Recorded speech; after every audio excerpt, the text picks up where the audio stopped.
అభిజ్ఞ అంటే తెలుసుకోవాలనే కొరక. ఈరోజు మనం 10th క్లాస్ ఎన్‌సీఈఆర్‌టీ సైన్స్‌లోని మెటల్స్ సంబంధించినంత వరకు మెటల్స్, నాన్ మెటల్స్‌లో అక్కరెన్స్ ఆఫ్ మెటల్స్ గురించి మాట్లాడతాం.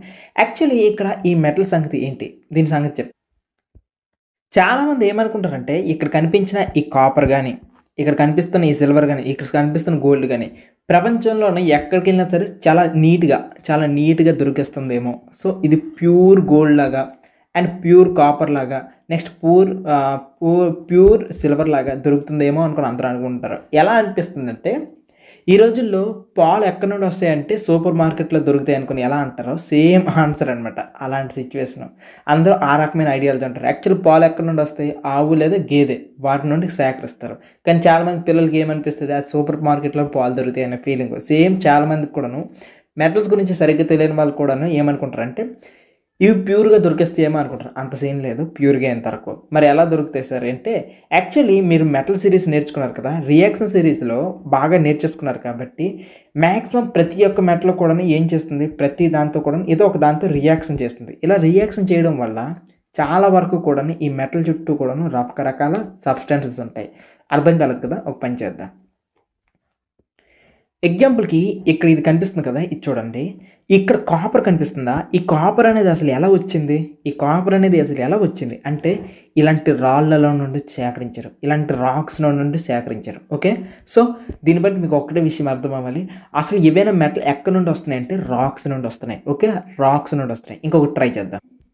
ఈసారి ఇంకొకటి పని చేశాను. ఈసారి ఇక్కడ ఈ రాక్ చూడండి. ఈ రాక్‌లో ఏం కనిపిస్తుంది? కాపర్ అనే దాన్ని కనిపిస్తుంది. సో, సైంటిస్టులు గాని, ఈ మెటలర్జిస్టులు గాని వీళ్ళందరూ ఏం చేస్తారంటే ఇలాంటి ఒక రాక్‌ని బాగా ప్యూర్ చేసి ఇంకొక మాట మంచి మాట వాడిన ప్రాసెసింగ్ చేసి బాగా దాన్ని ప్రాసెసింగ్ చేసి లాస్ట్‌కి ప్యూర్ కాపర్‌గా చేస్తారు. ఇక ఆ కాపర్‌తో ఎవరు వైర్లు చేయాలన్నా, కాయిన్స్ చేయాలన్నా, ఇంకెవరు ఏది చేయాలన్నా చేసేయొచ్చనమాట. సో, ఇంకొకటి గోల్డ్‌కి సంబంధించి అలాంటి రాక్స్ ఏమైనా ఉన్నాయా సార్ అంటే యెస్ ఉన్నాయి. ఇది గోల్డ్‌కి సంబంధించిన రాక్ అనమాట. సో, ఈ రాక్‌లో నుండి ఈ గోల్డ్ అనేదాన్ని సెపరేట్ చేస్తారు. ఆ గోల్డ్ వచ్చిన తర్వాత దాన్ని ఏ రకంగా వాడుతారో వాడుకోండి ప్రాసెసింగ్ చేసిన తర్వాత. అయితే ఇప్పుడు మీకు ఒక డౌట్ రావాలి. సార్ రాక్స్ అన్నిట్లో కూడాను అన్ని రాక్స్‌లో అన్నీ దొరికేస్తాయి అంటే నో. రాక్స్‌కి అంతట్లో కూడా దొరకదు. అలా దొరికితే మీరు ప్రతి ఒక్క రాక్‌లో కూడాను ఏదో ఒక మెటల్ తీయొచ్చు. రాంగ్ అలా జరగదు. ఓన్లీ కొన్ని రాక్స్‌లోనే అంటే కొన్ని రాక్స్‌లో ఏముంటాయి తెలుసా? మినరల్స్ ఉంటాయి. ఓకే. మినరల్స్. సార్ మినరల్స్ అంటే ఏంటి సార్ అంటే ఉదాహరణకి sodium, calcium, potassium, rubidium, caesium, francium ఇలాంటి రకరకాల ఎలిమెంట్స్ ఉన్నాయి కదా! ఈ ఎలిమెంట్స్ అన్నీ కంబైన్డ్ అయ్యి మినరల్స్‌గా ఫార్మ్ అవుతాయి. సో, ఈ మినరల్స్ కొన్ని రాక్స్‌లోనే చాలా ఎక్కువ ఉంటాయి. మినరల్ ఇలా మినరల్స్ ఎక్కువ ఉండడం వల్ల ఆ రాక్‌లో ఆ పర్టిక్యులర్ ఎలిమెంట్ దొరుకుతుంది. ఇలా మినరల్ ఎక్కువ ఉన్న రాక్‌ని ఏమంటామంటే ఓర్ అని అంటాం. సో, ఓఆర్‌ఈ ఓర్ అని అంటాం. ఓకే. ఇక నుంచి ఓర్ అంటే ఏంటో అర్థం చేసుకొని ఒక రాక్‌లో ఒక పర్టిక్యులర్ మెటల్‌కి సంబంధించిన ఒక పర్టిక్యులర్ మినరల్‌కి సంబంధించిన కాన్సంట్రేషన్ ఎక్కువ ఉంటే దాన్నే ఓర్ అంటారు. సో, ఇప్పుడు మీకు ఓర్ అంటే ఏంటో అర్థమైంది. ఇక్కడ మీకు కనిపిస్తున్న ఈ ఫోటో ఉంది కదా! ఈ ఫోటో చూడండి. ఇది ఒక కాపర్ ఓర్. సో, ఈ కాపర్ ఓర్‌లో ఏముంటాయి? కాపర్ అనేది దొరుకుతదనమాట. సో, మరి గోల్డ్‌కి సంబంధించి అలానే ఓర్ ఉంటది సార్. యెస్. గోల్డ్‌కి సంబంధించి ఒక ఓర్ ఉంటది. అలానే అల్యూమినియంకి సంబంధించి ఓర్ ఉంటది సార్ అంటే యెస్. అల్యూమినియంకి సంబంధించి ఓర్ ఉంటది. అలానే మాంగనీస్‌కి సంబంధించి ఓర్ ఉంటది సార్. యెస్. మాంగనీస్‌కి సంబంధించి కూడా ఓర్ ఉంటాయి. అంటే మీకు రాక్స్‌లోన డిఫరెంట్ టైప్స్ ఆఫ్ రాక్స్ ఉంటాయి. ఒక్కొక్క రాక్ దగ్గర ఒక్కొక్క ఓర్ దొరికే అవకాశం ఉంటది. ఒక్కొక్క ఓర్ అనమాట ఒక్కొక్క రకమైన మెటల్‌ని ఇస్తది. సో, ఒకసారి ఆ యొక్క డయాగ్రామ్ నీట్‌గా ఏస్తాను చూడండి. మనకి డిఫరెంట్ రాక్స్ ఉన్నాయి. ఓకే. డిఫరెంట్ రాక్స్‌లో డిఫరెంట్ టైప్స్ ఆఫ్ మినరల్స్ కనిపిస్తాయి. Different minerals. సో, ఇదే మినరల్స్ అనేవి కొన్ని దగ్గరల కొన్ని రాక్స్‌లో చాలా ఎక్కువ ఉంటాయి. మినరల్. ఇలాంటి వాటిని ఏమంటామంటే ఓర్. సో, ఈ ఓర్స్ అనేవి డిఫరెంట్ ఓర్స్ ఉంటాయన్నమాట. ఇది గోల్డ్‌కి ఉండొచ్చు. లేదంటే సోడియంకి ఉండొచ్చు. లేదంటే సిల్వర్‌కి ఉండొచ్చు. లేదంటే కాపర్‌కి ఉండొచ్చు. లేదంటే ఐరన్‌కి ఉండొచ్చు. సో, ఇలా రకరకాల వాటికి రకరకాల ఓర్స్ ఉంటాయి. సో, వాటి పేర్లు ఏమైనా ఉన్నాయా సార్ అంటే యెస్ ఉన్నాయి. వాటి పేర్లు చెప్తా చూడండి. మీకు సింపుల్‌గా ఉంటుందనుకోని ఈ లిస్ట్ మీకు ప్రొవైడ్ చేస్తాను. హ్యాపీగా ఈ లిస్ట్ చూడండి. ఇప్పుడు అల్యూమినియం ఉందా? అల్యూమినియంకి సంబంధించినంత వరకు ఏంటి సార్ ఓర్ ఉంటదంటే చూడండి. ఇక్కడ అల్యూమినియం ఉందా? అల్యూమినియంకి సంబంధించినంత వరకు కూడా మనం ఎక్కువగా వాడేది బాక్సైట్. ఓకే. ఈ bauxite Al2O3. So Al2O3. So ఇప్పుడు Al2O3 అనుకుని ఒక ఓర్ ఉంటుంది. ఈ ఓర్ ఎలా ఉంటుంది, సేమ్ ఇలాంటిది ఒక రాయి మొక్కలాగా ఉంటుంది. ఇప్పుడు Al2O3 నుండి మనం ఏం చేస్తాం, సైంటిస్టులు అనే వాళ్ళు కొద్దిగా కష్టపడి అల్యూమినియం ఒక్కదాన్ని సపరేట్ చేస్తారు. సో ఇలా సపరేట్ చేస్తే మనకు అల్యూమినియం ఓర్ వస్తుంది. ఇంకొకటి పని చేద్దాం, ఐరన్ అనే దానికి చూద్దాం. ఐరన్కి సంబంధించి రకరకాల ఓర్స్ ఉంటాయి. Hematite, magnetite, siderite, iron pyrite, limonite, ఇలా రకరకాలు ఉంటాయి. వీటిలో సో మన దగ్గర ఏదైనా ఇన్ని రకాల రాళ్ళు ఉన్నాయి కదా, ఇన్ని రకాల రాళ్ళు ఇన్ కేస్ ఒక పెద్ద కొండ కనిపించింది, ఆ కొండలోన మీరు సైంటిస్టులు కాదు కానీ మీకే టెస్ట్ చేస్తే ఏంటి రాయి డిఫరెంట్గా ఉందనుకొని మీరు సైంటిస్ట్ దగ్గర పట్టుకుని వెళ్ళారు. సో వాళ్ళు ఎక్స్పెరిమెంట్ చేసి అరే మీ దగ్గర ఉన్న రాళ్ళు Fe3O4 ఉందరా అనుకుని అంటారు. అంటే మీకు అర్థమయ్యే భాషలో చెప్పాలంటే మ్యాగ్నటైట్ ఉందరా అనుకుని అంటారు. సార్ ఈ Fe3O4 ఉన్న మ్యాగ్నటైట్ ఉంటే మాకేంటి సార్ లాభం అంటే, సరే పిచ్చోడా ఇలాంటి రాళ్ళ నుండి ఏం చేయొచ్చు అంటే ఈ Fe ఉంది కదా, ఈ Fe ఒక్కదాన్ని సింగిల్ చేసావు అనుకో, అంటే ఐరన్ ఒక్కదాన్ని సింగిల్ చేస్తే నీకు మంచి మెటల్ వస్తుంది. దాన్ని కానీ నువ్వు వేరే ఇండస్ట్రీస్కి పంపించావంటే వాళ్ళు యూజ్ చేసుకుంటారు, నీకు బోల్డ్ డబ్బులు వస్తాయని అనుకుని అంటారు. సో ప్రాసెస్ అర్థమైపోయిందా, ఈ ఓర్స్ అనేవి ఎంత ఇంపార్టెంట్. కాబట్టి చాలామంది మెటలర్జిస్టులు చాలామంది అనమాట ఈ మెటల్స్ని చెక్ చేసే వాళ్ళందరూ కూడాను ఇలాంటి ఓర్స్ ఉన్న కొండలు, రాళ్ళు, తుప్పలు, పొదలు ఎక్కడ దొరుకుతాయా అనుకుని ఎదుగుతూనే ఉంటారు. అలాంటి బెస్ట్ ఎగ్జాంపుల్ కేజీఎఫ్ మూవీలో కూడా మీరు చూసే ఉంటారు. అక్కడ బంగారంకి సంబంధించిన ఓర్ ఉన్నటువంటి ఒక ప్లేస్ దొరికిపోయింది. సో ఇలా దొరికిపోవడం వల్ల వాళ్ళు అక్కడ చక్కగా యూజ్ చేసుకున్నారు. అక్కడ ప్రాసెసింగ్ చేసుకుని అక్కడే గోల్డ్ని తయారు చేసి అక్కడ నుండి ఎక్స్పోర్ట్ చేయడం మొదలు పెడుతూ ఉన్నారనమాట. సో ఈ మొత్తం లిస్ట్ గుర్తించుకోండి. ఎందుకు అని అంటే మీరు పెద్ద క్లాసులకు వెళ్ళినా సరే ఆబ్వియస్లీ ఇవి నేర్చుకోవాల్సిందే. సో ఈ ఐరన్కి సంబంధించి, కాపర్కి సంబంధించి, జింక్, లెడ్, టిన్, సిల్వర్ ఇదంతా కూడాను. సో మీకు మళ్ళీ చెప్తున్నా, పెద్ద రాక్స్ ఉంటాయి, రాక్స్లో మినరల్స్ ఉంటాయి. ఈరోజు ఈ లెసన్లో ఇలాంటి ఫీల్డ్స్, ఒక పెద్ద ఫీల్డ్ ఉందనుకోండి, ఇలాంటి పెద్ద ఫీల్డ్లో వాళ్ళు కాపర్ అనే దాన్ని ఓర్ని ఫైండ్ అవుట్ చేసిన తర్వాత ఆ ఓర్ని ఏ రకంగా ప్యూర్ మెటల్గా తీసుకుని వస్తారు అనేది ఈరోజు లెసన్లో మీరు మొత్తం నేర్చుకుందాం. సో మనకి రకరకాల ఓర్స్ ఉన్నాయి, రకరకాలవి మెటల్స్ రకరకాలుగా ఉన్నాయి. సో ఇవన్నీ తీయడానికి అసలు ఏమేమి ప్రాసెస్లు ఫాలో అవుతారు అనేది ఈరోజు చెప్తాను చూడండి. మీకు ముందు నుండే చెప్పుకుంటూ వస్తూనే ఉన్నాను అనమాట. మెటల్స్లో కూడాను అన్ని మెటల్స్ కూడా సేమ్గా ఉండవు. ఎందుకు అని అంటే ఇప్పుడు మీరు రకరకాల ఓర్స్ చెక్ చేస్తారు కదా, ఇలా రకరకాల ఓర్స్ చేసేటప్పుడు కొన్ని రకాల ఓర్స్ ఉంటాయి, అవి చాలా ప్యూర్గా దొరికిస్తాయి, చాలా ఫ్రీగా దొరికిస్తాయి అనమాట, ఫ్రీ స్టేట్లో ఉంటాయి. ఎందుకు అని అంటే యాక్చువల్లీ మీరు ఇంతకుముందే నేర్చుకొని ఉంటారు అయానిక్ బాండ్స్ ఈ కాన్సెప్ట్లో. సో వాటి యొక్క అవుటర్ షెల్ అనేది ఫుల్గా స్టెబిలిటీగా ఉంటుంది. సో ఎప్పుడైతే స్టేబుల్గా ఉంటుందో, సో ఇలా అవుటర్ షెల్ ఎప్పుడైతే స్టేబుల్గా ఉంటుందో అది వేరే ఎలిమెంట్స్ని, వేరే ఎలక్ట్రాన్స్ని అట్రాక్ట్ చేయదు. కాబట్టి అవి ఏజీ లాగే ఉంటాయి, లేకపోతే ఏయులానే మ్యాక్సిమం ఉండిపోతాయి అనమాట. సో ఈ రకమైన వాటికి వచ్చేటప్పుడు అలాంటి వాటికి బెస్ట్ ఎగ్జాంపుల్ ఏయు అంటే సిల్వరు, అదే రకంగా గోల్డ్. ఈ రెండింటికి కూడాను చాలా ఫ్రీగా ఉంటాయి కాబట్టి వీటికి మనం పెద్ద కష్టపడాల్సిన అవసరం లేదు. బంగారం లాగా కనిపిస్తుంది. దాని తర్వాత మిడ్లో ఉన్నాయి చూడండి, జింకు, ఫెర్రస్, తర్వాత లెడ్, తర్వాత కాపర్. వీటిని ఏమంటాం తెలుసా, మీడియం రియాక్టివిటీస్ అంటాం. So medium reactive elements. So ఈ మీడియం రియాక్టివ్ ఎలిమెంట్స్ ఉన్నాయి చూడండి, ఇవి మ్యాక్సిమం కూడాను చాలా వాటితో కంబైండ్ అయ్యి ఉంటాయి. కాకపోతే కొంత ఈజీగానే వీటిని ఎక్స్ట్రాక్ట్ చేయొచ్చు అనమాట. సో ఇవి ఎలా సార్ కంబైండ్ అయ్యి ఉంటాయి, ఏమేమి వాటితో కంబైండ్ అయిపోతాయి అంటే ఈ టైప్ ఆఫ్ మెటల్స్ అన్నీ కూడా ఎక్కువగా కార్బోనేట్స్తో, లేకపోతే సల్ఫైడ్స్తో, లేదు అంటే ఇంకా లేకపోతే ఆక్సైడ్స్, ఇలా అన్నమాట కనిపిస్తూ ఉంటాయి. అంటే దీన్ని బట్టి ఏంటి అర్థం చేసుకోవాలి సరే ఒకసారి చూద్దాం. ఇక్కడ ఈ మ్యాప్ చూడండి, ఇక్కడ ఈ మ్యాప్లో చూడండి ZnS అంటే ఇది ఒక సల్ఫైడ్, ఓకే సల్ఫైడ్. ఇక్కడ ఇది చూడండి CO3, ZnCO3 అంటే జింక్ కార్బోనేట్. ఇక్కడ ఓ చూడండి ఆక్సైడ్, సల్ఫేట్, కార్బోనేట్, ఆక్సైడ్, చూడండి సల్ఫైడ్, క్లోరైడ్, ఓకే సల్ఫైడ్, చూడండి oxide, sulphide, so carbonate.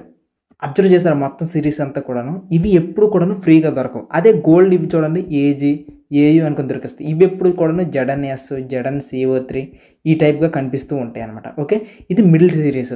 What about high reactivity series? So ఈ హై రియాక్టివిటీ ఎలిమెంట్ సంగతి ఏంటి అంటే, సో మీడియమే ఫ్రీగా దొరకనప్పుడు ఈ హై రియాక్టివిటీకి ఎలిమెంట్స్ ఏ రకంగా ఉంటే మీరే ఊహించుకోండి మేము ఓకే. సో ఇది ఎప్పుడు కూడా ఏదో వాటితో కంబైండ్ అయ్యే ఉంటాయి అనమాట. సో ఇవి ఎప్పుడు కూడా ప్యూర్గా ఉంటాయి. ఇప్పుడు మన యొక్క టార్గెట్ ఏంటంటే హై రియాక్టివిటీ ఎలిమెంట్స్ దొరికితే వాటిని ఎలా ప్యూర్గా చేసి సోడియం లేకపోతే పొటాషియం లాంటి సింగిల్ మెటల్స్గా తీసుకొని రావాలి. లేదు అంటే మీడియం రియాక్టివిటీ మెటల్స్ దొరికాయి అనుకోండి, జింక్, ఫెర్రస్, లెడ్, కార్బన్ ఇలాంటివి, వాటిలో ఉన్న ఈ కార్బొనేట్స్, సల్ఫైడ్స్, ఆక్సైడ్స్ తీసి వాటిని ఎలా ప్యూర్ మెటల్గా తీసుకొని వస్తాం. ఇప్పుడు ఎగ్జాంపుల్కి గోల్డ్, సిల్వర్ లాంటి లో రియాక్టివిటీస్ వచ్చాయి అనుకోండి, వాటి చుట్టూ కాస్త దుమ్మి, ధూళి లాంటి ఇంప్యూరిటీస్ ఉంటాయి. నేను పదం వాడుతున్నాను చూడండి, ఇంప్యూరిటీస్. ఇలాంటి ఇంప్యూరిటీస్ ఉంటాయి కాబట్టి వీటిలో నుండి ఇవి ఎలా తీసుకొని వస్తాయి ఈ లో రియాక్టివ్ ఎలిమెంట్స్ నుండి. సో తీసి మనం ఈరోజు వాడుతున్న మంచి బంగారంగా ఎలా చేస్తాం అనేది ఈరోజు ఈ టాపిక్లో ఒక్కొక్కటి చూపిస్తూ ఒక్కొక్క దానికి ఒక్కొక్క టైప్ ఆఫ్ మెథడ్ ఉంటుంది. ఇప్పటి వరకు ఏం నేర్చుకున్నామంటే చూడండి, ఇప్పటి వరకు నేర్చుకున్నదంతా కూడాను ఒక్క మ్యాప్లో మీకు చెప్పేస్తాను. సో ఓర్స్ ఉంటాయి, ఓర్స్లో కాన్సన్ట్రేషన్ డిఫరెంట్గా ఉంటాయి. సో ఈ డిఫరెంట్ టైప్స్ ఆఫ్ ఓర్స్లోన మనం డిఫరెంట్ టైప్స్ ఆఫ్ మెటల్స్ కనిపిస్తుంటాయి. కొన్ని లో రియాక్టివిటీ మెటల్స్ కనిపిస్తూ ఉంటాయి. సో లో రియాక్టివిటీ మెటల్స్ దానికి డిఫరెంట్ ప్రాసెస్ ఉంటుంది. ఇన్ కేస్ మీడియం రియాక్టివిటీ ఉంటుంది, దానికి డిఫరెంట్ ప్రాసెస్ ఉంటుంది. లేకపోతే హై రియాక్టివిటీ ఉంటాయి, దానికి డిఫరెంట్ ప్రాసెస్ ఉంటాయి. ఇప్పుడు మనం ఒక్కొక్క దాన్ని తెలుసుకుంటూ వెళ్ళిపోదాం. ఈ ఓర్స్ని మనం మంచి ఓరు, ఇప్పుడు ఉదాహరణకి ఇక్కడ ఓర్ ఉందా, ఈ ఓర్ నుండి ఇది ప్యూర్ మెటల్గా తీసుకుని వచ్చేంతవరకు కూడాను చాలా ప్రయాణం చేయాల్సి ఉంటుంది. సో ఒక్కొక్క ప్రయాణానికి ఒక్కొక్క డిఫరెంట్గా ఉంటుంది. సో ఈ ఓర్ దొరికినప్పటి నుండి దాన్ని ప్యూర్ మెటల్గా వెళ్ళేంతవరకు ఈ ప్రయాణం అంతా కూడా ఒక్కొక్క స్టెప్లో చెప్తా. ఫస్ట్ స్టెప్లో ఎన్రిచ్మెంట్ ఆఫ్ ఓర్. సో ఇప్పుడు మనకు ఒక ఓర్ దొరికింది. ఇప్పుడు ఈ ఓర్లో చూడండి రకరకాల ఇంప్యూరిటీస్ ఉంటాయి. సో రకరకాల ఇంప్యూరిటీస్. సో మనకి ఇది ఒక ఓర్ అనుకుంటే ఈ ఓర్లో గ్రీన్ కలర్లో ఉన్నదే మనకు కావాల్సిన మెటల్. సో ఈ గ్రీన్ కలర్లో ఉన్నది కావాల్సిన మెటల్ కదా. ఇప్పుడు ఏం చేస్తామో దీంట్లో రకరకాల ఇంప్యూరిటీస్ ఉన్నాయి చూడండి, చెత్త, చెదారం, శాండ్, ఆయిల్ ఇలాంటి ఇంప్యూరిటీస్ అన్నీ ఉంటాయి. సో ఇప్పుడు ఇంప్యూరిటీస్ అన్నింటినీ కూడాను ఒక మంచి మాటలో చెప్పాలంటే దాన్ని గ్యాంగ్ అంటాం. సో GANGUE ఈ గ్యాంగ్ని ఏమంటామంటే సింపుల్గా ఒక మాటలో చెప్పాలంటే ఇంప్యూరిటీస్. ఇప్పుడు మనం ఏం చేయాలి, మన యొక్క టార్గెట్ ఈ ఓర్ని ముందు క్లీన్ చేసుకోవాలి. క్లీన్ చేసుకొని దాంట్లో ఉన్న గ్యాంగ్ అంతా తీసేయాలి. ఇలా గ్యాంగ్ అంతా తీసేస్తే అప్పుడు మనకి ఏం దొరుకుతుంది తెలుసా, అప్పుడు ఈ ఓర్లోన కేవలం అవే ఉంటాయి, కేవలం మెటల్ పార్టికల్స్ మాత్రమే ఉంటాయి. సో ఈ మెటల్ పార్టికల్స్ని ఈ ఓర్ నుండి సపరేట్ చేయాల్సి ఉంటుంది. సో ఫస్ట్ స్టెప్లో ఎన్రిచ్మెంట్ ఆఫ్ ఓర్స్లో ఏం చేస్తామంటే దాన్ని క్లీన్ చేస్తాం. ఎలా క్లీన్ చేస్తామంటే దాంట్లో ఉన్న చెత్తా చెదారాన్ని ఏమని పిలుస్తాం, గ్యాంగ్. ఈ గ్యాంగ్ తీయడాన్ని ఏమని చెప్తామంటే ఎన్రిచ్మెంట్ ఆఫ్ ఓర్. ఇదే దాన్ని ఒక ఎగ్జాంపుల్తో చెప్తాం. ఈ ఉదాహరణకి ఇదొక ఐరన్ ఓర్ అనుకుందాం. ఈ ఐరన్ ఓర్ ఉండేటప్పుడు మనం ఏం చేస్తాం తెలుసా, దీనికి పూర్తిగా చాలా వరకు కూడా ఇంప్యూరిటీస్ రకరకాలు ఉంటాయి, చెత్త చెదారం, తోలి ఇదంతా. ఇప్పుడు మనం ఏం చేస్తామంటే దీన్ని నీట్గా బదులు కొడేస్తాం. సో క్రష్ చేసేస్తాం. ఇలా క్రష్ చేస్తే ఏమైతే చిన్న ముక్కలుగా వచ్చేస్తాయి అనమాట. ఇలా ముక్కలుగా వచ్చిన తర్వాత దీన్ని ఏం చేస్తామంటే ఇంకా క్లీన్ చేయడానికి, ఇది ఐరన్ ఓర్ అన్నాం కదా, ఐరన్ ఓర్కి మ్యాగ్నెట్ పెట్టండి. సో ఎప్పుడైతే మీరు మ్యాగ్నెట్ పెట్టారో ఐరన్ పార్టికల్స్ అన్నీ దీనికి అంటేస్తాయి. ఓకే, ఐరన్ పార్టికల్స్ అన్నీ కూడా, ఇప్పుడు ఐరన్ పార్టికల్స్ ఎల్లో కలర్ అనుకుంది, ఐరన్ పార్టికల్స్ అన్నీ కూడా ఈ మ్యాగ్నెట్కి అంటేస్తాయి, మిగిలినవన్నీ కూడా ఉంచేస్తాయి. సో మనకు కావాల్సిన లాస్ట్కి కావాల్సిన ఐరన్కి సంబంధించిన ఓర్ వస్తున్నట్టేనా. ఇప్పుడు Fe3O4 అనుకోండి, ఈ Fe3O4 వస్తుందా, చెత్త చెదరం అంతా విడిచిపెట్టేసి దీన్ని ఏమంటామంటే ఎన్రిచ్మెంట్ ఆఫ్ ఓర్. అంటే ఓర్ని ముందు మనకు కావాల్సిన ఓర్ ఏంటో అది దాన్ని మాత్రమే లాగడం.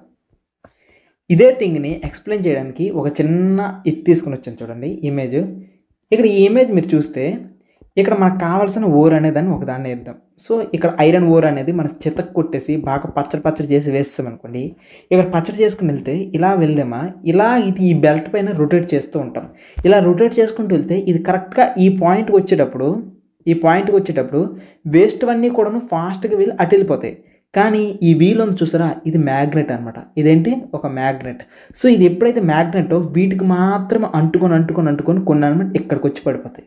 సో దీనివల్ల ఏమైంది, ఓర్ అనేది సపరేట్ అయిపోయిందా. సో మ్యాగ్నెటిక్ ప్రాపర్టీస్ ఉన్నవన్నీ కూడాను ఇలా ఇటువైపు వచ్చేస్తాయి. సో మామూలు ఉన్న రాళ్ళన్నీ కూడా అటు వెళ్ళిపోతాయి. సో ఈ రకంగా అనమాట వచ్చే దీన్ని చూసారా, ఇది మనకి ఎన్రిచ్మెంట్ ఆఫ్ ఓర్, మనకు కావాల్సిన ఓర్ ఇది. సో ఏవైతే వైట్ కలర్లో పార్టికల్స్ ఉన్నాయో ఇవే గ్యాంగ్ అనమాట. So waste particles. నేనైతే ఇంకా ఎంతకన్నా మంచి ఎక్స్ప్లెనేషన్ అయితే చెప్పలేను. ఇప్పుడు మనకి ఇక్కడ దొరికాయి కదా, ఏవైతే మంచి పార్టికల్స్ దొరికాయో ఇవన్నీ కూడా మ్యాక్సిమం ఎలా ఉంటాయి, వాటి యొక్క నేచర్ ఏముంటుంది అంటే సల్ఫైడ్స్ ఉండొచ్చు, లేకపోతే కార్బొనేట్స్ ఉండొచ్చు, లేకపోతే ఆక్సైడ్స్ ఉండొచ్చు. సో ఇప్పుడు దొరికే ఓర్స్ అన్నీ కూడా ఇక్కడ దొరికే ఈ ఓర్స్ అన్నీ కూడా సల్ఫేట్స్ ఉండొచ్చు, కార్బోనేట్స్ ఉండొచ్చు, ఆక్సైడ్స్ ఉండొచ్చు. నెక్స్ట్ స్టెప్ ఏంటి? ఈ ఎన్రిచ్మెంట్ ఆఫ్ ఓర్ మనకు కావాల్సిన ఓర్స్ వచ్చాయి. ఆ ఓర్స్ ప్యూర్‌గా వచ్చాయి కదా! ఇప్పుడు నెక్స్ట్ స్టెప్ ఏంటనేది చూపిస్తా. ఎందుకు ఇక్కడ కన్వర్షన్ టు ఆక్సైడ్ అని అంటున్నామంటే దీని వెనకున్న మేజర్ రీజన్ చెప్తాను. ఇప్పుడు మనకు దొరికేవన్నీ కూడాను మనం ఏం చేయాలంటే ఆక్సైడ్స్. అయితే ఇప్పుడు ఆక్సైడ్స్‌గా చేయాలి అని అనుకుంటే ఇప్పుడు మనకు కావాల్సిన ఒక ఓర్ ఉంది. ఉదాహరణకి ఇదొక ఓర్. సో ఈ ఓర్‌లో చూసుకున్నట్లయితే మాక్సిమం కూడాను ఏంటి పరిస్థితి? ఈ ఓర్‌లోననమాట మాక్సిమం కూడాను ఏంటి ఇంప్యూరిటీస్ ఉంటాయి. రకరకాలుగా ఉంటాయి అని కొంచెం చెప్పాం కదా! ఇలా రకరకాలుగా ఉండేటప్పుడు దీన్ని మనం ఏం చేసాము? సో ఇలా రకరకాలుగా ఉండేటప్పుడు దీన్ని మెల్లమెల్లగా చేసినప్పటికి చక్కగా దాన్ని ఇప్పుడు 3 రకాలుగా చేసాము. వచ్చిన వాటిలో అనమాట ఇలా సల్ఫైడ్స్, కార్బోనేట్స్, ఆక్సైడ్స్ ఉన్నాయి కదా! మన యొక్క టార్గెట్ ఏంటి? కేవలం ఆక్సైడ్‌గా మాత్రమే కన్వర్ట్ చేయాలి. మనకు కావాల్సిందండి కేవలం ఆక్సైడ్‌గా మాత్రమే కాబట్టి ఇప్పుడు ఇన్‌కేస్ ఆక్సైడ్‌గా వచ్చిన వాటిని మనం టచ్ చేయము. ఎగ్జాంపుల్‌కి ఇక్కడ మీరు చూడండి. ఇక్కడ చాలా రకాల ఓర్స్ ఉన్నాయి. ఇలాంటి ఓర్స్‌లోన ఐరన్ ఉందా? ఐరన్ ఆల్రెడీ చూడండి. ఆల్రెడీ అదొక ఆక్సైడ్. సో, ఐరన్ ఆల్రెడీ కూడా ఆక్సైడ్. సో, ఇలాంటి వాటిని మనం అసలు టచ్ చేయము. సో, ఇలాంటి వాటిని ఈ ప్రాసెస్‌లోకి తీసుకొని వెళ్ళాం. వేటిని మరి ఇప్పుడు ఈ ప్రాసెస్‌లోకి లాగుతున్నామంటే జస్ట్ కొన్నే. అది జెడఎన్ఎస్, మళ్ళీ చూడండి లెడ్, దాని తర్వాత ఏజీఎస్, తర్వాత ఏజీఎస్బీ4, ఏజీఎస్ ఈ టైప్ ఏవైతే ఉన్నాయో వాటిని మాత్రమే లాగుతాం. సో, ఆల్రెడీ ఆక్సైడ్స్ ఉంటూ వాటిని టచ్ చేయము. ఎగ్జాంపుల్‌కి మనకి ఏంటంటే బెస్ట్ ఎగ్జాంపుల్ గోల్డ్ ఉందా? గోల్డ్‌కి మనం ఏం చేయాల్సిన అవసరం లేదనమాట. గోల్డ్ అనేది డైరెక్ట్‌గానే గోల్డ్ లాగా ఉంటది. సో, ఇప్పుడే మీకు చెప్పాను.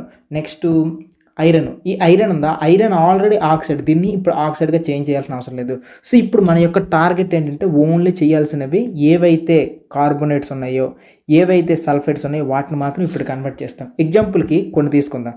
జెడఎన్ఎస్, జింక్ ఎస్. ఇక్కడున్న ఈ జింక్ సల్ఫైడ్‌ని మనం ఇప్పుడు దేనిలా మార్చాలనుకుంటున్నాం? ఆక్సైడ్‌గా మార్చాలనుకుంటున్నాం. సో, ఆక్సైడ్ కాబట్టి ఒకసారి ఆక్సైడ్‌గా చేసేద్దాం. సో, జింకే కదా! Zinc with oxygen. జెడఎన్ఓ అయిపోయిందా? సో, జెడఎన్ఓ అయిపోయేటప్పుడు అసలు ఏది కలిపితే ఇది ఈ రకంగా అయింది?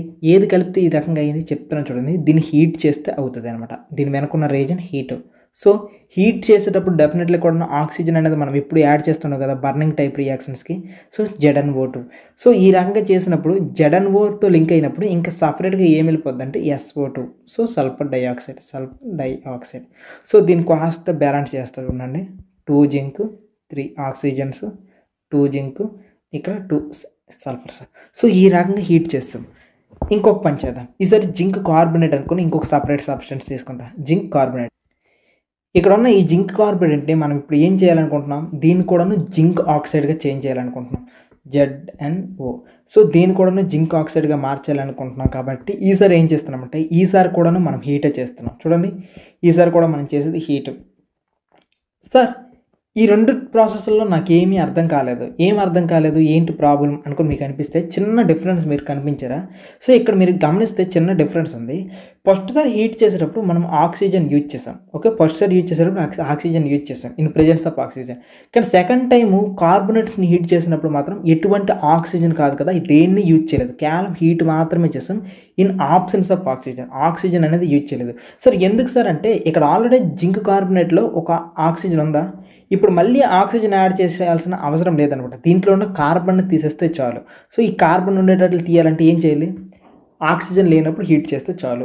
సో, ఈ రకంగా మనం ఆక్సైడ్స్ అనేవి ఫార్మ్ చేసుకుంటాం. ఈ రకంగా ఆక్సైడ్స్ అనేవి ఫార్మ్ చేసుకుంటాం. కాబట్టి ఇప్పుడు ఈ ఆక్సైడ్స్ ఫార్మ్ చేస్తున్నాం కాబట్టి దీనికి ఏమైనా పేర్లు ఉన్నాయా సార్ అంటే యెస్ పేర్లు ఉన్నాయి. ఇన్ ప్రెజెన్స్ ఆఫ్ ఆక్సిజన్ ఉన్నప్పుడు మనం హీట్ చేస్తే దాన్ని ఏమంటామంటే రోస్టింగ్ అంట. ROASTING. ఈ రోస్టింగ్ వేటికి చేస్తారంటే కేవలం సల్ఫైడ్ ఓర్స్ ఉన్నాయి కదా! వీటికి మాత్రమే రోస్టింగ్ చేస్తారు. రోస్టింగ్ అంటే మీకు ఇంట్లో తెలిసే ఉంటది. వేడి అగ్గిలో కాలుతున్న దాంట్లోనే పెట్టేస్తే చాలు అదే రోస్టింగ్. ఓకే. సో, ఈ roasting in presence of oxygen అని ఎలా గుర్తుంచుకోవాలంటే ఏం లేదు. రోస్టింగ్‌లో ఓ ఉంటది కదా! ఓ అంటే ఆక్సిజన్ అనమాట. ఓకేనా? ఇది పరిస్థితి. సో, ఇది కేవలము సల్ఫైడ్ ఓర్స్‌కి మాత్రమే చేస్తారు.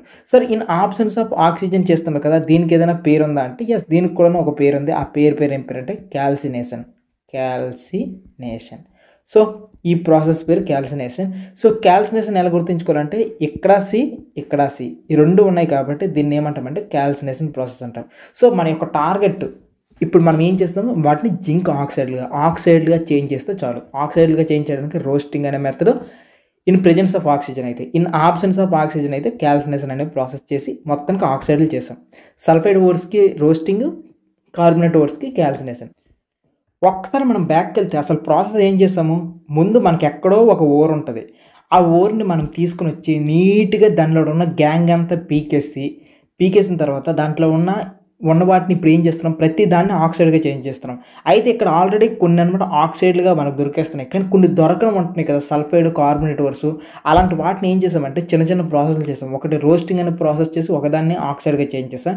అండ్ కార్బోనేట్స్, కాల్సినేషన్ అనే ప్రాసెస్ యూజ్ చేసి ఇంకొక దాన్ని ఆక్సైడ్‌గా మార్చేసాం. అయితే ఇక్కడ ఇంకొక ఇంపార్టెంటు, మీరిక్కడ రోస్టింగు, కాల్సినేషన్ అని అనుకుంటున్నారు కదా! ఇవి యాక్చువల్లీ చిన్నవి కాదు. మళ్ళీ చెప్తున్నా, ఇవి అసలు చిన్నవి కాదు. చాలా పెద్ద పెద్ద దాంట్లో చేస్తారు. ఇక్కడ కనిపిస్తున్నాయి చూడండి. ఇలాంటి పెద్ద వాటిలోని చేస్తారంట రోస్టింగ్ అనేది. చూడండి ఎంత పెద్దవి. ఇలాంటి పెద్ద వాటిలో ఈ రోస్టింగ్ అనే ప్రాసెస్ చేస్తారు. అంటే ఇన్ ప్రెజెన్స్ ఆఫ్ ఆక్సిజన్ అయితే ఆక్సిజన్ కదా! సో, ఈ రకంగా. ఇలాంటి పెద్ద ఫ్యాక్టరీలో వాడే ప్రాసెస్‌ని చిన్న ఒకే ఒక రియాక్షన్‌లో మీకు చూపించడం జరిగిందనమాట. నెక్స్టు రోస్టింగ్ అయిపోయింది కదా! ఈసారి ఇంకొకటి చూపిస్తాను చూడండి. కాల్సినేషన్. ఇక్కడున్న ఈ కాల్సినేషన్ చూడండి. In absence of oxygen. Oxygen లేకుండా ఈ రకంగా చేస్తారనమాట. ఇప్పుడు మనం థర్డ్ స్టెప్‌కొచ్చేసాం. యాక్చువల్లీ అసలు ఈ థర్డ్ స్టెప్‌లో మనం ఏం చేస్తాం అనేది మీకు కాస్త చెప్తాను. ఇప్పటి వరకు మనకు దొరికిన ప్రతి ఓర్‌ని కూడాను మనం ఎలా మార్చుకున్నామంటే మెటల్ ఆక్సైడ్‌గా, అంటే జింక్ ఆక్సైడ్ గానీ, లేకపోతే ఎంఎన్ఓ2 గానీ, ఓకేనా? ఎంఎన్ఓ2 గానీ, లేదు అంటే ఇంకా హెచ్‌జిఓ గానీ, లేదంటే ఏజీ2ఓ గానీ, లేదంటే ఎఫ్ఈ2ఓ3 గానీ, అంటే ఏది దొరికినా సరే వాటిని పక్కాగా మనం ఇప్పుడు మార్చుకున్నది ఆక్సైడ్స్‌గా చేంజ్ అయితే చేసుకున్నాం. నాకొకటి చెప్పండి. ఆక్సిజన్ యాడ్ చేయడాన్ని ఆక్సిడేషన్ అయితే, ఇప్పుడు దీంట్లో ఉన్న ప్రతి ఆక్సిజన్‌ని కూడా మనం ఏం చేయాలి? దీంట్లో ఉన్న ప్రతి ఆక్సిజన్ రిమూవ్ చేసేస్తే మనకు ప్యూర్ మెటల్ వస్తది. దీంట్లో ఉన్న ఆక్సిజన్ రిమూవ్ చేస్తే జింక్ వచ్చేస్తది. దీంట్లో ఉన్న ఆక్సిజన్ రిమూవ్ చేస్తే మాంగనీస్. దీంట్లో ఉన్న ఆక్సిజన్ రిమూవ్ చేస్తే హెచ్‌జి. దీంట్లో నుండి రిమూవ్ చేస్తే ఏజీ మీన్స్ సిల్వర్. దీంట్లో నుండి రిమూవ్ చేస్తే ఎఫ్ఏ. అంటే ఒకే ఒక్క స్టెప్‌కి దూరంలో ఉన్నాము. ఈ ఆక్సిజన్ రిమూవ్ చేస్తే చాలు. అసలు ఒకటి చెప్పండి, ఆక్సిజన్ యాడ్ చేస్తే ఆక్సిడేషను, ఆక్సిజన్‌ని రిమూవ్ చేస్తే ఆ ప్రాసెస్‌ని ఏమంటారు? రిడక్షన్. సో, ఇప్పుడు మనం చేస్తున్న ప్రాసెస్ ఏంటి? రిడక్షన్ అనే దాన్ని చేయబోతున్నాం. అయితే ఈ రిడక్షన్ కూడాను ఒక్కొక్క మెటల్‌కి ఒక్కొక్క టైప్ ఉంటది. అంటే ఎలా సార్ అంటే, ఇప్పుడు హై రియాక్టివిటీ ఉన్నాయనుకో దానికో మెథడ్ ఉంటది. మీడియం రియాక్టివ్ మెటల్స్ ఉన్నాయనుకో దానికో మెథడ్ ఉంటది. లేదు లో రియాక్టివిటీ ఉందనుకో దానికో మెథడ్ ఉంటది. సో, ఒక్కొక్క దాంట్లో ఒక్కొక్క టైప్ మెథడ్‌లో ఈ ఆక్సిజన్ ఏ రకంగా రిమూవ్ చేయాలి అనేది ఇప్పుడు చూద్దాం. లో రియాక్టివ్ మెటల్స్ ఏవైతే ఉన్నాయో లైక్ మెర్క్యూరీ, లేకపోతే గోల్డ్, లేకపోతే సిల్వర్ ఈ టైప్ ఉన్నాయి కదా!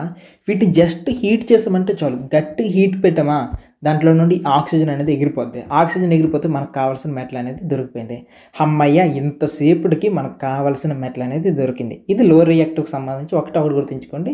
Just heat. ఈ మీడియం రియాక్టివ్ ఉన్నాయి కదా!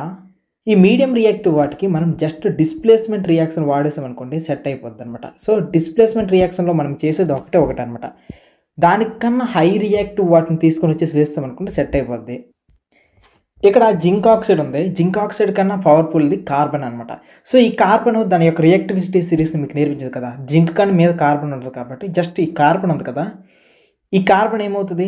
ఈ కార్బన్ అనేది ఈ ఆక్సిజన్ పట్టుకొని వెళ్ళిపోద్ది. ఈ జింక్‌ని సైడ్‌కి లాగేస్తది. సో, అప్పుడేమైంది? జింక్ అనేది సెపరేట్ అయిపోయింది. కార్బన్, ఆక్సిజన్ రియాక్ట్ అయిపోయి ఈ రకంగా అయిపోయింది.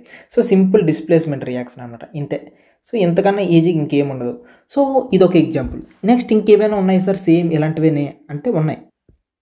అయితే ఇక్కడ కనిపిస్తున్న ఈ జింక్ ఆక్సైడ్ ప్లస్ ఇది ఉంది చూసారా? ఇక్కడ మేజర్‌గా జరుగుతుంది ఏంటో చెప్తాను చూడండి. ఇక్కడ ఈ కార్బన్ ఉందా? ఈ కార్బన్ ఒక రెడ్యూసింగ్ ఏజెంట్. బాగా గుర్తుంచుకోండి ఇదొక రెడ్యూసింగ్ ఏజెంట్. ఆక్సిడైజింగ్ ఏజెంట్ కాదు. సో, ఇది రెడ్యూసింగ్ ఏజెంట్ కాబట్టి ఏం చేస్తది? జింక్‌ని రెడ్యూస్ చేసేస్తది. అలా జింక్‌ని రెడ్యూస్ చేసి జింక్‌గా మారిపోతుంది. ఇక్కడ డిస్ప్లేస్‌మెంట్ రియాక్షన్ అనే మాట కంటే మీరు బెస్ట్‌గా యూజ్ చేయాల్సింది రెడ్యూసింగ్ ఏజెంట్ అనే మాట యూజ్ చేయండి. ఎగ్జామ్‌లో మంచి మార్కులు వస్తాయి. సో, మంచి మార్క్స్ సంగతి పక్కన పెడితే ఇక్కడ కార్బన్ ఏం చేస్తుంది? జింక్‌ని రెడ్యూస్ అయ్యేలా చేస్తుంది. తనలో ఉన్న జింక్‌లో ఉన్న ఆక్సిజన్ కూడా పోగొట్టేలా చేస్తుందనమాట. ఇది సిట్యుయేషన్. దాని తర్వాత నెక్స్ట్ మనం మాట్లాడకపోయేవి అసలు సిసలైన డిస్ప్లేస్‌మెంట్ రియాక్షన్స్ గురించి. అసలు సిసలైన డిస్ప్లేస్‌మెంట్ రియాక్షన్స్. ఈ 2 కూడాను యాక్చువల్లీ డిస్ప్లేస్‌మెంట్ వే. సో, ఈ డిస్ప్లేస్‌మెంట్‌లో ఇక్కడ ఏం జరుగుతుందంటే ఏంటంటే మాంగనీస్ ఉందా? అదే రకంగా ఐరన్ ఉందా? ఈ మాంగనీస్ కంటే పవర్‌ఫుల్ మెటల్ మనం తీసుకుంటున్నాం. That means aluminium. సో, ఇలా మాంగనీస్ కంటే పవర్‌ఫుల్‌గా ఉన్న అల్యూమినియం తీసుకొని ఇది ఇప్పుడు రెడ్యూసింగ్ ఏజెంట్‌గాను పనిచేస్తుంది ఇక్కడ అల్యూమినియం. నెక్స్ట్ దీనికన్నా పవర్‌ఫుల్, దీనికన్నా హై రియాక్టివిటీ ఉన్న మెటల్ కాబట్టి ఇక్కడున్న దాంతోనే డిస్ప్లేస్ కూడా అయిపోతుందనమాట. అల్యూమినియం ఇప్పుడు ఏమవుతుంది? అల్యూమినియం ఆక్సిజన్లతో రియాక్షన్ అయిపోతుంది, మాంగనీస్ని సైడ్ ఉంచేస్తుంది. So manganese. సో ఇప్పుడు ఎవరు ఆక్సిడైజ్ అయిపోయారు? అల్యూమినియం అనేది ఆక్సిడైజ్ అయిపోయింది. ఒకటి. పాయింట్ 2 సెకండ్ కేసులో కూడా చూద్దాం. Fe2O3 ఉంది కదా, దీనికన్నా పవర్ఫుల్ అల్యూమినియం. ఈ అల్యూమినియం ఎప్పుడైతే రావడం వల్ల ఇక్కడున్న ఈ Fe2 అనేది బయటకు వచ్చేసింది.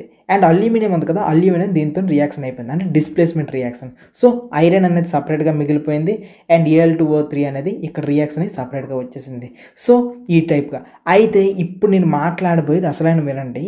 ఇప్పటి వరకు మనం చెప్పిందంతా కూడా ఈ 2 రియాక్షన్స్ మాత్రం విపరీతమైన హీట్ ఇస్తుంది. ఎంత హీట్ అంటే ఒక మెటల్ని మనము లిక్విడ్లో మార్చాలంటే చాలాసేపు హీట్ చేయాలి. అలాంటిది ఈ రియాక్షన్లో ఎప్పుడైతే మాంగనీస్ ఆక్సైడ్లో ఇలా అల్యూమినియం వేసామో వెంటనే ఇక్కడున్న ఈ మాంగనీస్ అనేది లిక్విడ్లో మారిపోద్ది.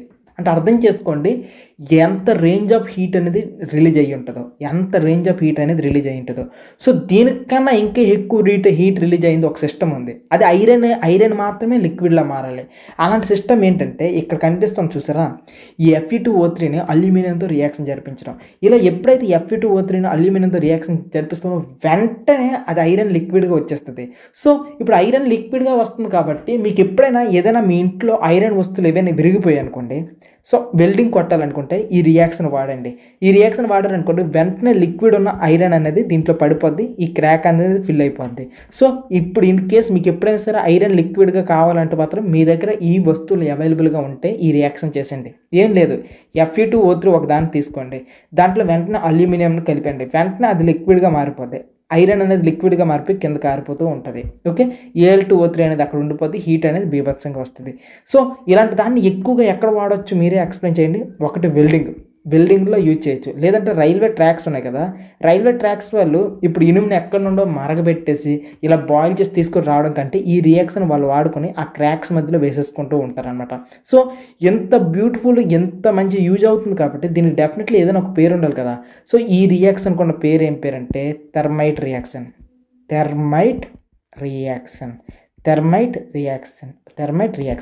సో ఇది మన కాన్సెప్ట్. సో ఎన్ని కాన్సెప్ట్లు ఏమైనప్పటికీ కూడా ఒకటి గుర్తుంచుకోండి. ఇప్పుడు మనం చేస్తుంది ఏంటి, మెటల్స్ని రిడక్షన్ అయ్యేటట్లు చేస్తున్నాం. ఫస్ట్ దాంట్లో ఆక్సిజన్ పక్కకు పెట్టాం, తర్వాత దాంట్లో ఆక్సిజన్ పక్కకు పెట్టాం, ఇక్కడ కూడాను రిడ్యూసింగ్ ఏజెంట్ యూజ్ చేసి ఆక్సిజన్ పక్కన పెట్టాం, ఇక్కడ కూడాను దానికన్నా పవర్ఫుల్ మెటల్స్ని వేసేసి దానికి డిస్ప్లేస్ అయ్యేటట్లు, దాన్ని రెడ్యూస్ అయ్యేటట్లు చేసాం. ఇక్కడ కూడా అంతే, ఆఖరికి థర్మైట్ రియాక్షన్లో కూడాను అంతే.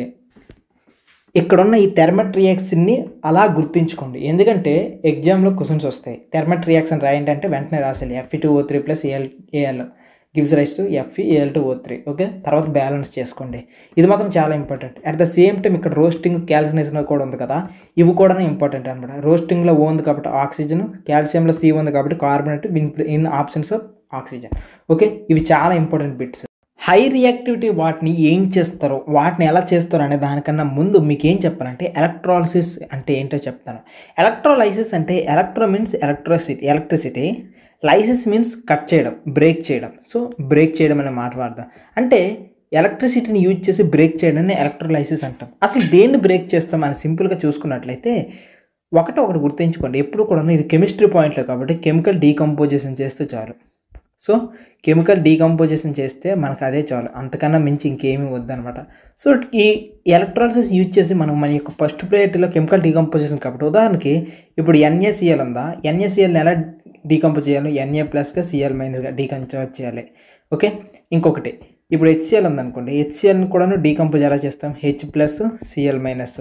ఇప్పుడు ఉదాహరణకి Al2O3 ఉందనుకోండి, Al plus 3 O3 minus.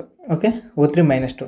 So ఈ రకంగా అనమాట ప్రతిసారి కూడా డిశ్చార్జ్ చేస్తే చాలు. ఇదే మన యొక్క మేజర్ పరిస్థితి.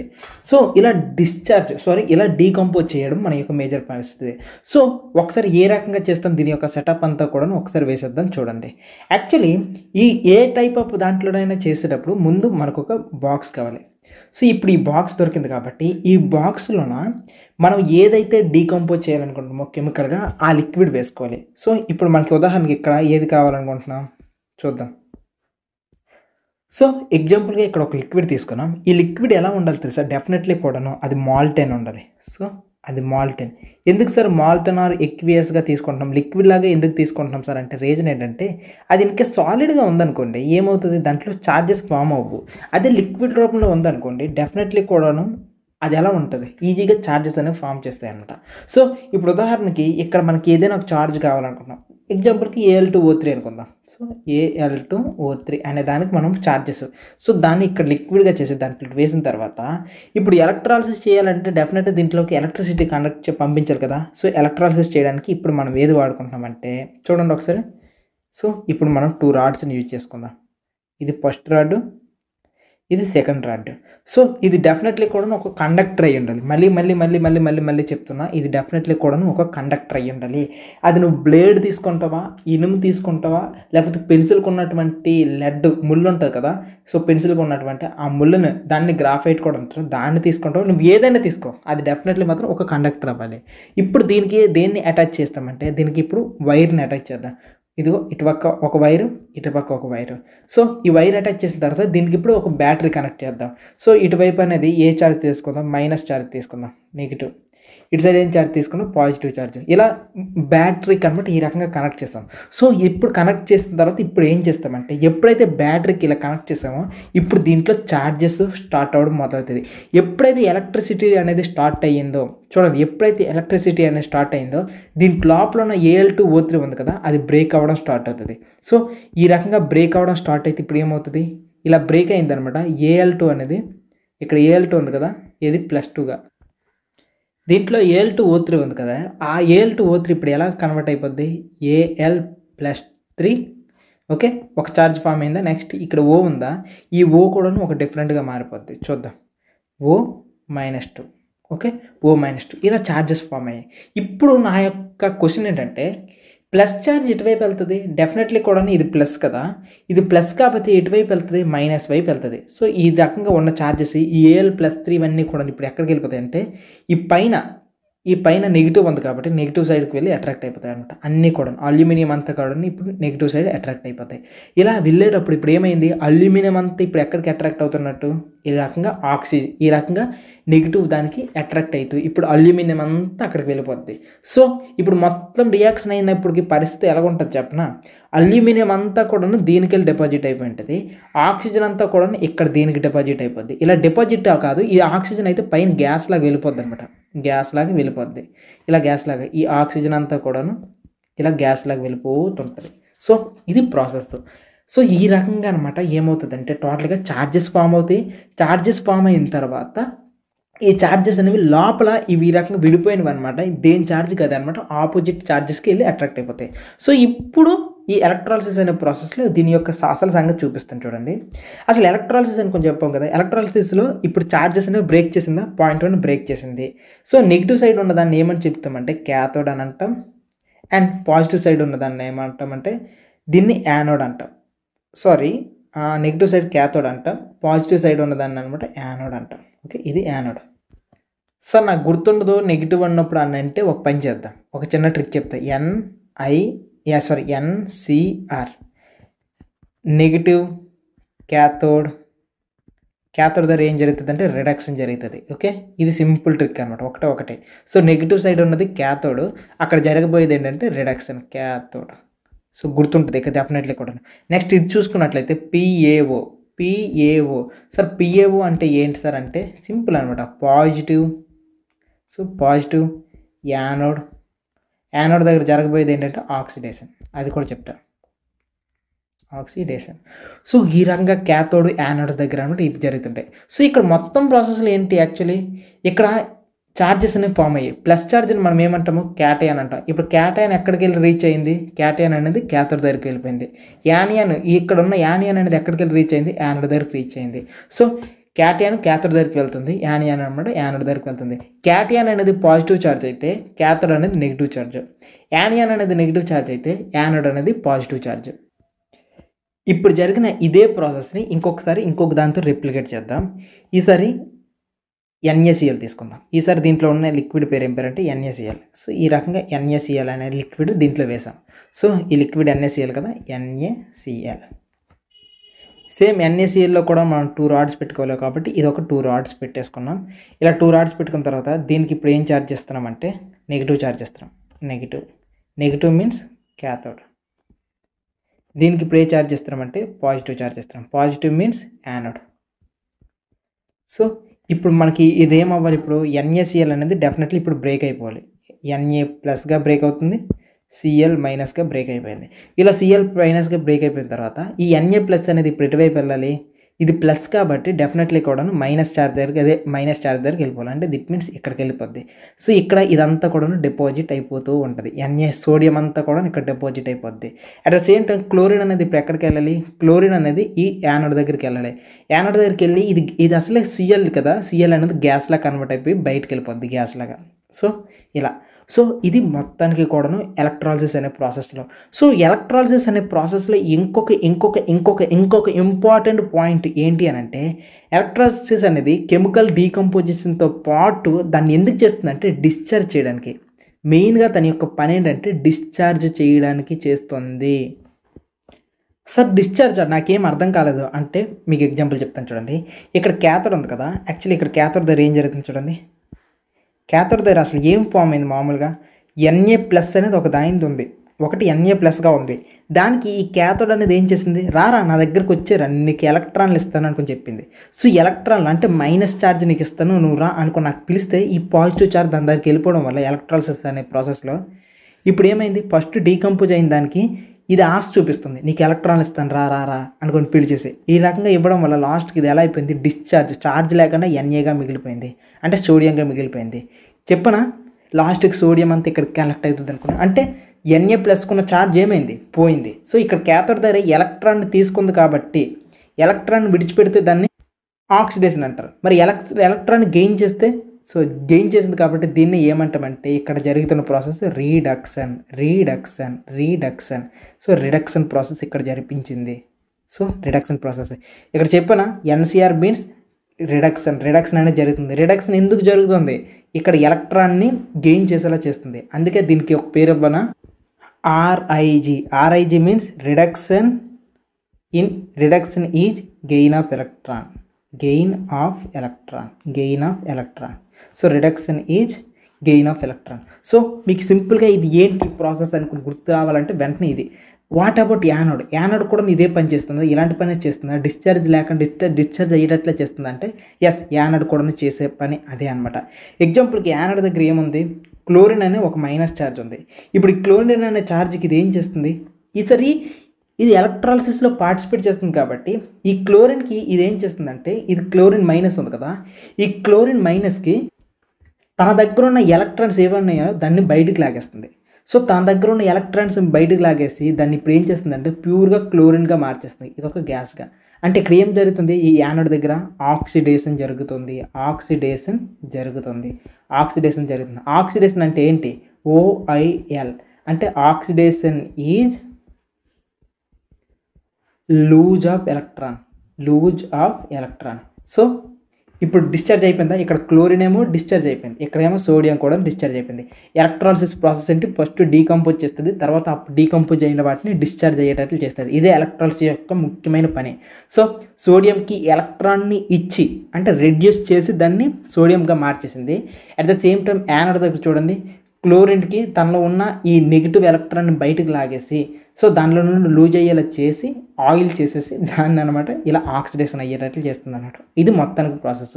సరే ఈ ప్రాసెస్, ఈ ఎలక్ట్రాలిసిస్ ప్రాసెస్ ఏం చేస్తుంది, మన దానికి ఏ రకంగా ఉపయోగపడుతుంది చెప్పండి సార్, అది నా యొక్క ఇంపార్టెంట్ గోల్ అని కూడా అంటే ఎస్, అది కూడా చెప్తాను. మనకి ఏం కావాలి, యాక్చువల్లీ ఈ NaClని యూజ్ చేస్తే మనకి కేవలం సోడియం అనేదే కావాలి. క్లోరిన్ అనేది గ్యాస్లా వెళ్ళిపోయిన తర్వాత ఈ మొత్తం ప్రాసెస్లో ఇక్కడ చూడండి, యానోడ్ దగ్గర సోడియం అంతా దొరికేసిందా, సో క్యాథోడ్ దగ్గర ఈ క్యాథోడ్ని మళ్ళీ బయటికి ఇలా లాగి చేతితో లాగి అక్కడ ఉన్న సోడియం అంతా లాగేసుకుంటే చేతిలోకి దొరికేసినట్టే కదా మనకు కావాల్సిన సోడియం. ఇక్కడ ఈ ప్రాసెస్ చూడండి, మనకి యాక్చువల్లీ Al2O3లో ఆక్సిజన్ పోవాలి, అది గ్యాస్లా పోతుంది, ఆక్సిజన్ ఎలాగో గ్యాస్లాగా పోతుంది. వాట్ అబౌట్ ఇట్, ఇంకా అల్యూమినియం అనేది ఎలాగో క్యాథోడ్ దగ్గర చక్కగా దొరికేస్తుంది కాబట్టి అల్యూమినియం అంతా మనం చక్కగా దాన్ని పట్టుకుని వెళ్ళిపోవచ్చు. సో హై రియాక్టివ్ మెటల్స్కి మనం చేసే పని ఏంటి, ఎలక్ట్రోలైటిక్ రిడక్షన్. సో మీకు ఇక్కడ ఎలక్ట్రాలిసిస్ అంటే ఏంటో చెప్పేసాను, అట్ ద సేమ్ టైం ప్యారలల్గా వాటిని ఎగ్జాంపుల్గా తీసుకుని, అంటే Al2O3 లాంటివి ఎగ్జాంపుల్గా తీసుకుని, NaCl లాంటివి ఎగ్జాంపుల్గా తీసుకుని వాటిని మీకు ఇక్కడ చూపిస్తూ దాన్ని ఏ రకంగా తీసాము, దాన్ని ఎలా ఎక్స్ట్రాక్ట్ చేసాము అనేది కూడా చెప్పేసాను. మీరు ఎగ్జామ్లో ఏవేవి రాయకూడదు అంటే చెప్తున్నాను చూడండి. పాయింట్ 1, మీరు ఎగ్జామ్లో రాయని అవసరం లేనివి ఈ NCR, RIG ఇవన్నీ ఉన్నాయి కదా, ఇవన్నీ మీరు గుర్తుంచుకోవడానికి. ఈ PUO ఉంది కదా, ఇది మీరు గుర్తుంచుకోవడానికి. ఇక్కడ ఉన్న OIL ఉంది కదా, ఇది మీరు గుర్తుంచుకోవడానికి. పాయింట్ 1 మీరు రాయాల్సింది ఏంటంటే ప్రాసెస్ ఇది ఒక్కటి రాస్తే చాలు. హై రియాక్టివ్ మెటల్స్ కింద ఇది ఒక్కటి రాస్తే చాలు. అండ్ ఇక్కడ హై రియాక్టివ్ మెటల్లో ఇది ఒక్కటి, ఈ రియాక్షన్తో పాటు ఇది ఒక్కటి రాస్తే చాలు. మిగిలినంతా కూడా మీరు గుర్తుంచుకోవడానికి మాత్రమే.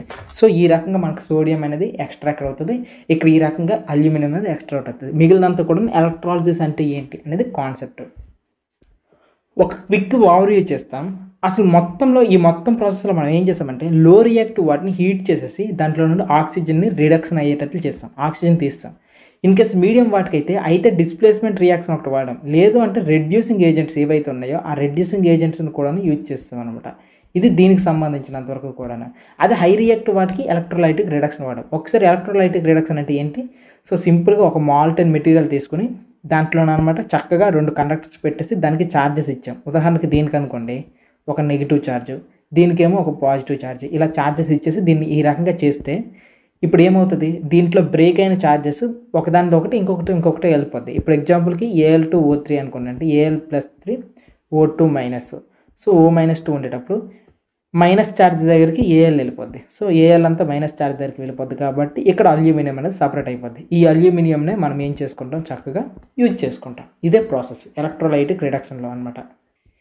ఇప్పటి వరకు ఏం చేస్తాం అనేది ఒకసారి చూస్తే, మనం ఫస్ట్ మనకు దొరికిన ఓర్లోనే అనమాట కాస్త చెదారం అంటే గ్యాంగ్ అంతా తీసి దాన్ని ఒక మెటల్ కాంపౌండ్గా చేసాం. సో ఈ మెటల్ కాంపౌండ్గా చేసిన దాన్ని మనం అలాగే విడిచిపెట్టకుండా దీన్ని ఏం చేసామంటే, ఇన్ కేస్ ఆ మెటల్ కాంపౌండ్స్కి ఆక్సైడ్ కాకుండా ఆక్సైడ్ లేదు అని అనిపిస్తే దాన్ని వెంటనే మెటల్ ఆక్సైడ్గా మార్చేసాం. సో ఈ రకంగా మెటల్ ఆక్సైడ్ కొన్ని అయితే ఆల్రెడీ ఆక్సైడ్స్గా ఉంటాయి, కొన్ని ఉండవు కదా. ఎగ్జాంపుల్ సల్ఫైడ్ ఓర్స్ కానీ లేకపోతే కార్బోనేట్ ఓర్స్ కానీ వాటికి మనం ఏం చేస్తామంటే రోస్టింగ్, క్యాల్సినేషన్ చేసి దాన్ని కూడా ఆక్సైడ్గా మారుస్తున్నాం. ఇక ఆక్సైడ్స్గా మారిపోయిన తర్వాత అందరికీ ఒక ప్రాసెస్ అనమాట. వీటిని మనం సింపుల్గా రిడక్షన్ చేస్తున్నాం. సో ఈ రకంగా రిడక్షన్ ఎప్పుడైతే చేస్తామో, సో రిడక్షన్ ప్రాసెస్ ఏంటి, హై వాటికి హై, లో వాటికి లో, మిడ్ వాటికి మిడ్, ఏ రకం వాటికి ఆ రకంగా. హై వాటికి అనుకోండి అన్నిటికన్నా లో వాటికి అనుకోండి హీట్ చేసాం, మిడ్ వాటికి ఏమో displacement plus reducing agent use చేసాం. అదే రకంగా హై వాటికి అయితే ఎలక్ట్రోలైటిక్. ఈ రకంగా చేసేది మనకి ఇప్పుడు లాస్ట్గా ఏం దొరికింది, మెటల్. అయితే ఇక్కడ మీకు ఇంకొక ఇంపార్టెంట్ థింగ్ చెప్తున్నాను చూడండి. ఇక్కడ దొరికిన ఏదైతే మెటల్ ఉందో అది ఇంకా దీంట్లో కొన్ని ఇంప్యూరిటీస్ ఉన్నాయి. అదేంట్రా బాబు ఇంకా ఇంప్యూరిటీస్ ఉన్నాయి అనుకుని అంటారా? ఈ రకంగా ఇంప్యూరిటీస్ ఉన్నప్పుడే మనం ఏం ప్రాసెస్ వాడతామంటే electrolytic refining. Okay, electrolytic refining. ఇప్పుడే మరి దీన్ని కరెంట్ యూజ్ చేసి దీన్ని కూడా బాగా చేసాం కదా, ఇంకెందుకు మళ్ళీ అంటే అది చూపిస్తా. అప్పుడు ఆ ప్రాసెస్ అప్పుడుకి వేస్ట్ అని అంటే అప్పుడు చూద్దాం. Electrolytic refining. ఇప్పటి వరకు ఏం చేసామనేది ఒకసారి సరదాగా చూసేద్దామా. ఒక కాపర్ ఓర్ తీసుకున్నాం. ఈ కాపర్ ఓర్ తీసుకున్న తర్వాత ఈ కాపర్ ఓర్ని మనం ఇప్పుడు దేనిలా కన్వర్ట్ చేసామంటే యాక్చువల్లీ దీన్ని ఒక కాపర్ కాంపౌండ్గా తయారు చేసాం. అంటే కాపర్ ఓర్లో ఉన్న గ్యాంగ్ అంతా తీసేసి కేవలం ప్యూర్ కాపర్తో ఉన్నటువంటి కాంపౌండ్ తయారు చేసాం. సో ఇలా ఈ కాంపౌండ్ దొరికిన తర్వాత దీన్ని అక్కడితో విడిచిపెట్టలేదు మనం. దీన్ని విడిచిపెట్టకుండా దీన్ని ఇంకా ఏం చేసామంటే దీనికి కాపర్ ఆక్సైడ్గా కన్వర్ట్ చేసాం. సో ఈ రకంగా కాపర్ ఆక్సైడ్ చేసాం. ఈ కాపర్ ఆక్సైడ్ని కూడా మనం అక్కడితో విడిచిపెట్టకుండా దీనికనమాట సింపుల్గా displacement reactions, reducing agent use చేసి, ఎందుకంటే ఇది మీడియం కదా, సో ఈ రకంగా యూజ్ చేసి మొత్తానికి ఒక కాపర్ని అయితే తీసుకుని వచ్చాము. అయితే ఈ కాపర్లో ఇప్పుడు దురదృష్టం ఏంటంటే ఇంకా కొన్ని ఇంప్యూరిటీస్ ఉన్నాయి. సో ఈ ఇంప్యూరిటీస్ ఉన్న దీన్ని ఇప్పుడు మనం ఏ రకంగా చేయాలి అనేది చూపిస్తా చూడండి. సో ఈ రకంగా దీనికి మనం ఏం చెప్తున్నాం, ఎలక్ట్రోలైటిక్ రిఫైనింగ్ వాడుతున్నాం కాబట్టి ఒక ఎలక్ట్రాలిసిస్ కోసం తీసుకుందాం. సో ఈ రకంగా మనకు ఒక తీసుకున్నాం. ఈ బాక్స్లో ఇప్పుడు మనకి ఏం కావాలి, ఏదైతే ఇంప్యూరిటీస్ ఉందో ఆ ఇంప్యూరిటీస్ ఉన్న దాన్ని ఇక్కడ వేసేద్దాం. సో ఇంప్యూరిటీస్ ఉన్న ఇదే కదా, సో ఈ ఇంప్యూరిటీస్ ఉన్న దాన్ని ఇలా తీసేసుకుందాం. దీన్ని మనం ఇప్పుడు దేనిలో తీసుకుంటున్నామంటే ఫస్ట్ పాయింట్ ఏంటి, దీన్ని ఒక యానోడ్లా తీసుకుంటాం. Anode anode. ఇక్కడ ఏముంది అసలు ఈ కాపర్ ప్లస్ ఇంప్యూరిటీస్ ఉన్నాయి దీంట్లో. సో ఈ కాపర్ ప్లస్ ఇంప్యూరిటీస్ దీనికి మనం ఇప్పుడు ఏం ఛార్జ్ ఇస్తున్నాం తెలుసా? యానోడ్కి ఎప్పుడు కూడా ఏం ఛార్జ్ ఉంటుందంటే పాజిటివ్ ఛార్జ్ ఉంటుంది కదా, ఆ పాజిటివ్ ఛార్జ్ ఇలా పాజిటివ్ ఛార్జ్ పెద్దదైతే పాజిటివ్ ఛార్జ్. దీని తర్వాత నెక్స్ట్ ఏం చేస్తామంటే ఈసారి ఒక ప్యూర్ కాపర్ తీసుకుందాం. కాపర్ వైర్ అయినా కాపర్ తీగ అయినా ఏదైనా ఒకటి ప్యూర్ తీసుకుందాం. ఓకేనా, చాలా ప్యూర్గా ఉండాలి. ఓకే, ఈ ప్యూర్ ఒక కాపర్ని తీసుకుందాం. ఇలా తీసుకున్న తర్వాత దీనికి ఏం చేస్తామంటే నెగిటివ్ ఛార్జ్ ఇచ్చేద్దాం, అంటే ఒక యానోడ్లా పెట్టేద్దాం. ఇదేమో క్యాథోడ్, ఇదేమో యానోడ్. ఇప్పుడు మనం రియాక్షన్ స్టార్ట్ చేసామనుకో ఏమవుతుంది, ఇక్కడ యానోడ్ దగ్గర కాపర్కి ఇంప్యూరిటీస్ ఉన్నాయి కదా, ఈ రకంగా ఇంప్యూరిటీస్ ఉన్నాయి. అయితే ఇప్పుడు రియాక్షన్ స్టార్ట్ చేయడానికన్నా ముందు లోపల ఒక లిక్విడ్ ఉండాలి కదా, ఆ లిక్విడ్కి మనం ఏమంటామంటే ఏ లిక్విడ్ తీసుకుంటామంటే ఏ ఓర్ తీయాలనుకుంటామో దానికి సంబంధించిన లిక్విడ్ వేద్దాం. సో ఇప్పుడు తీసుకున్న సొల్యూషన్ ఏంటి అంటే actually copper sulphate solution. So copper sulphate solution తీసుకున్నాం. ఇలా కాపర్ సల్ఫేట్ సొల్యూషన్ తీసుకున్న తర్వాత ఇప్పుడు మనకి ఈ కాపర్ సొల్యూషన్ తీసుకున్న తర్వాత దీనిలో కాస్త యాసిడ్ అనేది కొద్దిగా వేసేద్దాం. ఎప్పుడైతే యాసిడ్ వేసామో దీనివల్ల మనకు వచ్చే బెనిఫిట్స్ ఏంటంటే యాసిడిఫైడ్ కాపర్ సొల్యూషన్ వేసినామనుకో చార్జెస్ అనేవి క్రియేట్ అవుతాయి అనమాట. అంతకుమించి ఇంకేం కాదు, చార్జెస్ కొద్దిగా క్రియేట్ అయితే బాగుంటుంది కదా. సో అందుకోసమే చేస్తున్నాం. యాక్చువల్లీ ఇక్కడ ఇదేంటిది కాపర్ కదా, ఈ కాపర్ అనేది ఇప్పుడు ఎక్కడ ఉంది అంటే క్యాథోడ్, ఇది క్యాథోడ్ అనమాట. సో ఇది మొత్తానికి అంత సెట్. సో యానోడ్గా ఒక ఇంప్యూర్ మెటల్ ఏదైతే ఇంకా అనుకుంటున్నాం ఆ ఇంప్యూర్ మెటల్, అదే రకంగా ఇక్కడ క్యాథోడ్గా ఏం తీసుకుంటామంటే ఒక ప్యూర్ మెటల్, అది ఎంత సన్నంగా ఉన్నా పర్లేదు, అంత సన్నంగా ఉంటే అది తీసుకుంటామంట. ఇప్పుడు ఏం జరుగుతుంది అనేది చూడండి. అసలైంది ఎప్పుడైతే ఈ బ్యాటరీస్ రెండు కనెక్ట్ చేసి పవర్ అనేది స్టార్ట్ చేస్తామో అప్పుడు ఏమవుతుందో తెలుసా, దీంట్లో ఏవైతే కాపర్ అయాన్స్ ఉన్నాయో అవన్నీ కూడా ఇప్పుడు ఛార్జ్ క్రియేట్ అవ్వడం అవుతుంది. ఇలా ఛార్జ్ క్రియేట్ అయ్యి దీంట్లో ఉన్న కాపర్ అయాన్స్ అనేవి +2 ఛార్జ్ క్రియేట్ అవుతుంది. ఎప్పుడైతే ఈ +2 ఛార్జెస్ అంటే ఇక్కడ ఉన్న ఈ ఛార్జ్ అంతా కూడా క్రియేట్ అవ్వడం మొదలవుతుంది. సో ఇక్కడ ఇది ఛార్జ్ క్రియేట్ అయిన తర్వాత నెక్స్ట్ ఏమవుతుంది, క్యాథోడ్ అనేది ఎప్పుడు కూడా మైనస్ ఛార్జ్ కదా, నెగిటివ్ ఛార్జ్. సో ఇక్కడున్న ఈ ప్లస్ ఛార్జెస్ అన్నీ కూడా ఈ కాపర్ అన్నీ కూడా ఇక్కడికి వెళ్ళి రీచ్ అయిపోద్ది. ఇలా రీచ్ అయిపోయి ఇప్పుడు అనమాట ఇక్కడ కాపర్ అనేది డిపాజిట్ అవ్వడం స్టార్ట్ అవుతుంది. ఇలా కాపర్ అనేది డిపాజిట్ అవ్వడం స్టార్ట్ అవుతూనే ఉంటుంది ఈ రకంగా. నెక్స్ట్ ఈ సొల్యూషన్లో ఉన్న కూడా కాపర్ అంతా కూడా ఇక్కడికే వెళ్తూ ఉంటుందంట. ఈ రకంగా అంతా వెళ్ళి కాపర్ అంతా వెళ్ళి కాసేపు పోయిన తర్వాత ఏమవుతుంది తెలుసా, దీంట్లో ఉన్న కాపర్ అంతా కూడాను ఇక్కడికి వెళ్ళిపోయి పాజిటివ్ అంతా ఈ క్యాథోడ్ దగ్గరికి వెళ్ళిపోద్ది. ఇలా వెళ్ళిపోయి చాలా లావుగా మారిపోద్ది. సో ఎందుకంటే ఇక్కడ కాపర్ అంతా కూడా డిపాజిట్ అవుతుంది.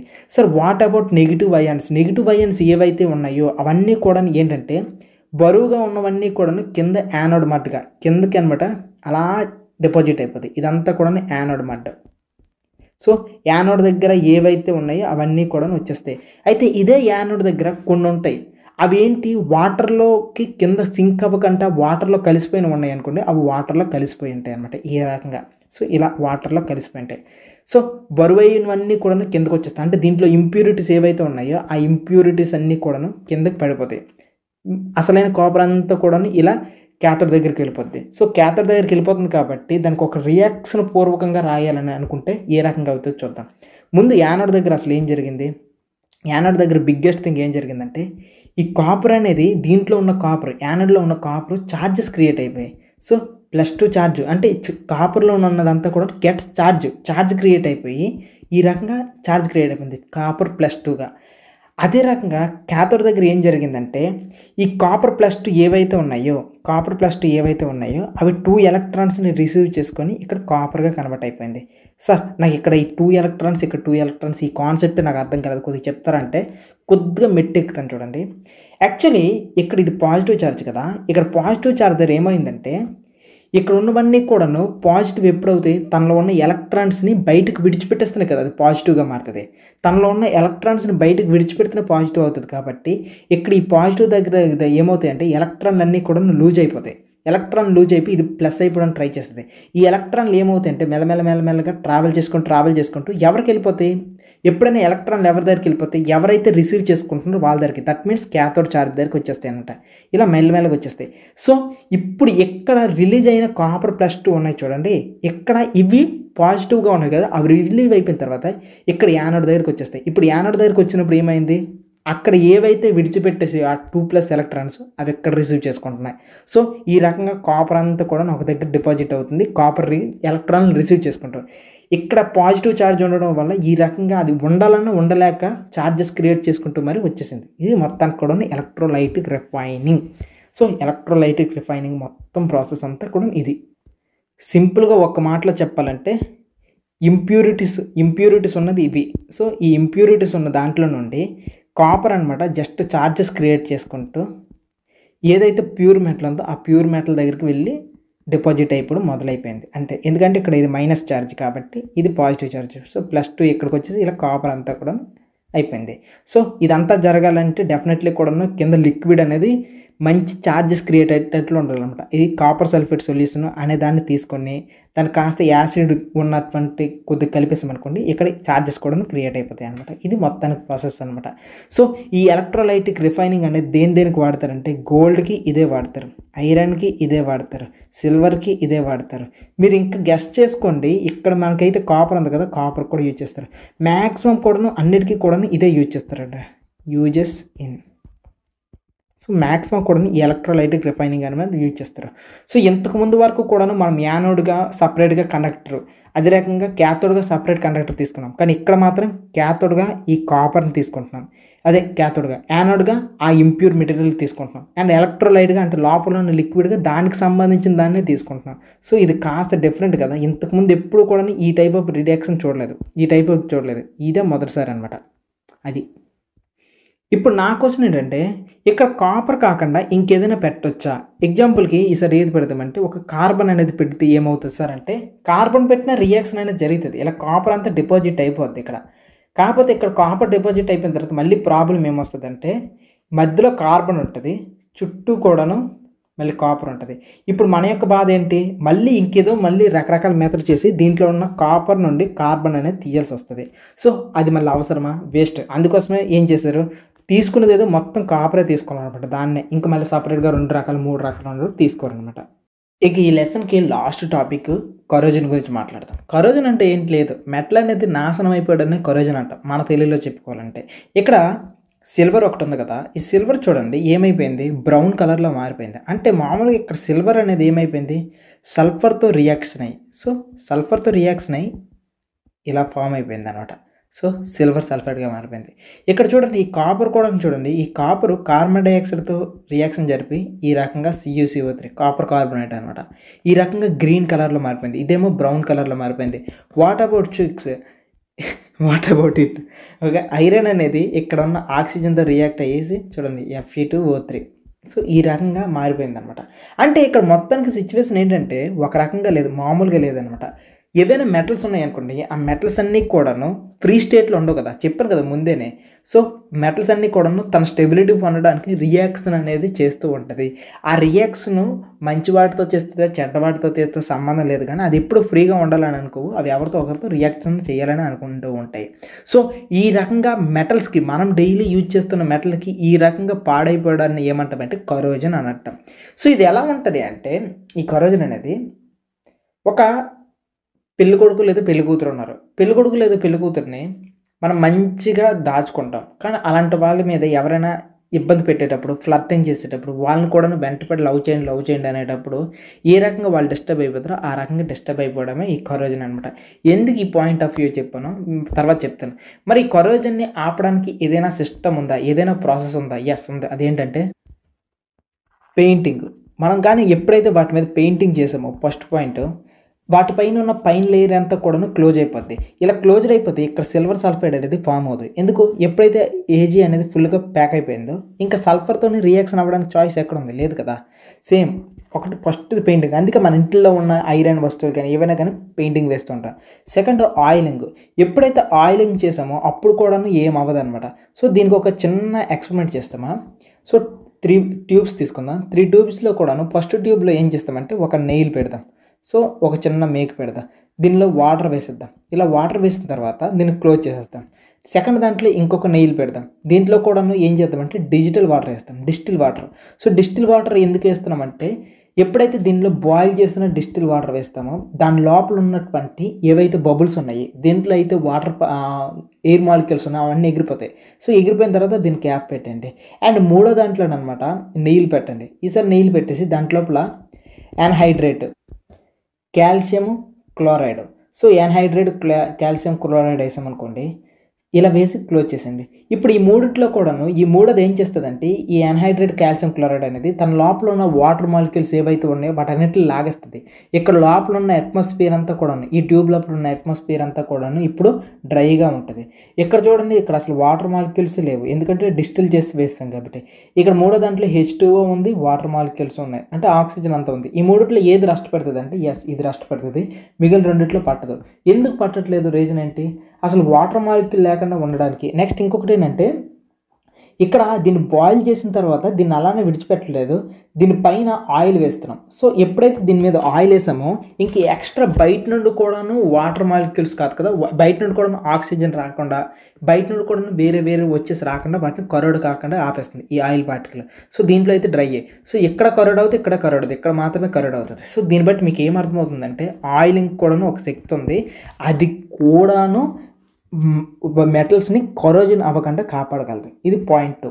నెక్స్ట్ ఇంకొకటి కూడా ఉంది, గ్రేజ్. ఏదైతే గ్రేజ్ వాడుతుంటామో సింపుల్గా ఒక రకంగా చెప్పాలంటే ఎక్కువగా సైకిల్ చైన్కి, బైక్ చైన్స్కి, వీటికి ఈ గ్రేజ్ వాడుతుంటారు కాస్త లూజ్ అవ్వడానికి, ఆ గ్రేజ్. దాని తర్వాత ఇంకొక ప్రాసెస్ ఉంది, గాల్వనైజేషన్. సో గాల్వనైజేషన్, సో ఈ గాల్వనైజేషన్ అంటే ఏంటి సార్ అనుకుని మీకు అనిపిస్తుందా? యాక్చువల్లీ గాల్వనైజేషన్ అంటే ఏంటో చెప్తాను చూడండి, సింపుల్గా చెప్తాను. ఏదైనా ఒక మెటల్ ఉందనుకోండి, ఆ మెటల్ పైన మనము అది తుప్పు పట్టకుండా జింక్, సో జింక్ లేయర్ వేసామనుకోండి, దాన్ని గాల్వనైజేషన్ అంటాం. ఓకేనా? జింక్ వేసామనుకుంటే చాలు, అది అయిపోద్ది. సో ఎప్పుడైతే దాని మీద పెయింటింగ్ ఎలాగో కోటింగ్ లాగా వేస్తామో సేమ్ జింక్ కూడాను లిక్విడ్ లాగా దొరుకుతుంది.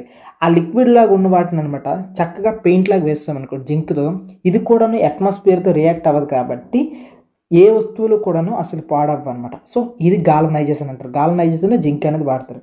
దాని తర్వాత ఇంకొకటి ఉంది, ఇంకొక ప్రాసెస్ కూడా, అదేంటంటే క్రోమ్ ప్లేటింగ్ అంటారు. ఇక్కడ మీరు ఇమేజెస్ చూడండి, చాలా బ్రైట్గా మెరుస్తున్నట్టు కనిపిస్తుంటాయి కదా. మీరు ఏమనుకుంటారంటే ఇదే ఒరిజినల్ స్టీల్ అని అనుకుంటారు. యాక్చువల్లీ దాని మీద ఒక లేయర్ వేస్తున్నారు, క్రోమియంతో వేసిన లేయర్ బట్టి అదనమాట అంత షైనింగ్గా వస్తుంది. దీనివల్ల వచ్చే బెనిఫిట్ ఏంటంటే ఇక్కడ కూడాను పైన లేయరే కదా వస్తుంది. సో ఇలా ప్లెయిన్గా పైన లేయర్ ఉండడం వల్ల ఇది కూడాను బయట నుండి వచ్చే ఆక్సిజన్ కానీ వేడితో కూడా మళ్ళీ రియాక్షన్ అవ్వదు, ఆ మెటల్ అలాగే ఉండిపోద్ది. సో ఇక్కడ నుంచి కూడా ఎంత బ్రైట్గా కనిపిస్తే వెంటనే అర్థం చేసుకోండి దాని మీద క్రోమియం వేశారు, వాటితో ఈ మెటల్ అనేది కోట్ చేశారు అనే విషయం అర్థం చేసుకోండి. నెక్స్ట్ 6th కూడా ఉంది, ఇదేంటంటే యానోడైజింగ్. యానోడైజింగ్ గురించి మీరు వినే ఉంటారు. సో నేనే చెప్పాను దీని గురించి అనమాట, ఏం లేదనమాట. దీని యొక్క కంప్లీట్ ప్రాసెస్ ఏంటంటే అల్యూమినియంకి ప్రొటెక్ట్ చేయడమే దీని యొక్క కంప్లీట్గా.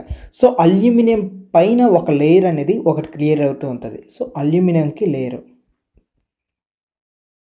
ఈ లేయర్ క్రియేట్ అవ్వాలి. యాక్చువల్లీ అల్యూమినియంకి మీరు గాల్లో పెట్టినా సరే ఆటోమేటిక్గా లేయర్ అనేది క్రియేట్ అవుతుంది. ఎందుకు? అల్యూమినియం అనేది ఎప్పుడైతే ఆక్సిజన్తో రియాక్ట్ అవుతుందో అది ఆటోమేటిక్గా దాని చుట్టూ కూడా ఒక లేయర్ లాంటిది క్రియేట్ చేసుకుంటుంది. ఈ లేయర్ ఏమవుతుందంటే హెల్ప్ చేస్తుంది దానికి కూడా ఎటువంటి గాల్లో నుండి ఏవి రాకుండా, కరోడ్ అవ్వకుండా, అది వేరే వాటితో రియాక్ట్ అవ్వకుండా హెల్ప్ చేస్తూ ఉంటుంది.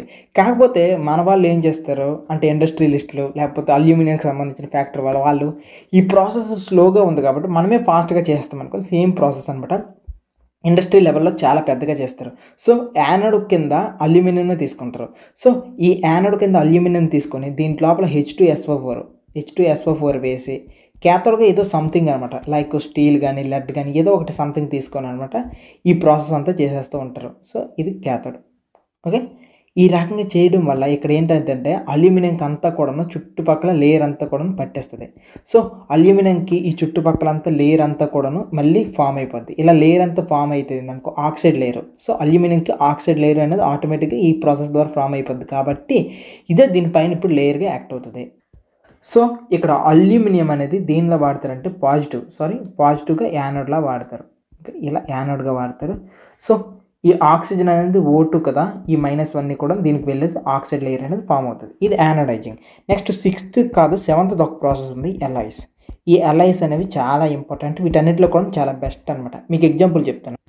నేను స్టార్టింగ్లో చెప్పాను కదా, యాక్చువల్లీ అమ్మాయిలు అంటున్నాను, పేరెంట్స్ చూపించిన వాళ్ళని పెళ్లి చేసుకుంటే చాలా బాగుంటుంది, అలా కాకుండా బయట వాళ్ళని ఎవరైనా మీరే సెలెక్ట్ చేసుకుంటే ప్రాబ్లం ఏమవుతుందంటే వాళ్ళు కరెక్టో కాదో, వాళ్ళకి కోపం ఎక్కువ ఉండొచ్చేమో, లేకపోతే వాళ్ళు గయ్యాలు అవ్వచ్చేమో, వాళ్ళు సాడిస్ట్ అవ్వచ్చేమో, వాళ్ళు అంత ప్రొడక్టివ్ కాకపోవచ్చేమో, వాళ్ళ లైఫ్ పైన అంత పర్స్పెక్టివ్ లేకపోయి ఉండొచ్చేమో, ఆడు ఖాళీగా ఉండొచ్చేమో, ఎవరికి తెలుసు.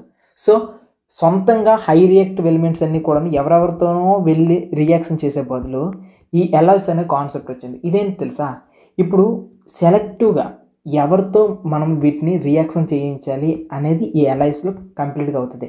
సింపుల్గా ఒక మాటలో చెప్పాలంటే ఎలాయ్ అంటే 2 లేదా 3 మెటల్స్ కలపడాన్ని ఏమంటామంటే ఎలాయ్స్ అంటారు. 2 లేదా 3 మెటల్స్ని కలిపామంటే దాన్నే ఎలాయ్ అంటారు. సరే, ఇలాంటి ఎగ్జాంపుల్స్ ఏమైనా ఉన్నాయంటే ఎస్, ఎగ్జాంపుల్స్ ఉన్నాయి. ఇప్పుడు ఇనుముకి కార్బన్ జస్ట్ 0.005% పెంచామనుకోండి, కలిపామనుకోండి, ఎలాగా ఐరన్ని బాగా వేడి చేయాలి, లిక్విడ్లో మారుతుంది. కార్బన్ కూడా బాగా వేడి చేయాలి, లిక్విడ్లో మారుతుంది. ఈ రెండు కూడా కలిపేసి ఒక మెటల్గా తయారు చేసామనుకోండి, దీన్ని ఎలాయ్ అంటారు. సో ఈ రకంగా చేస్తే దీని యొక్క డ్యూరబిలిటీ బాగా పెరుగుతుంది. పాయింట్ 1. సో ఇది రస్ట్ పట్టడం అనేది తగ్గుతూ ఉంటుంది అనమాట. సో దీని యొక్క స్ట్రాంగ్నెస్ ఇంకా పెరుగుతుంది.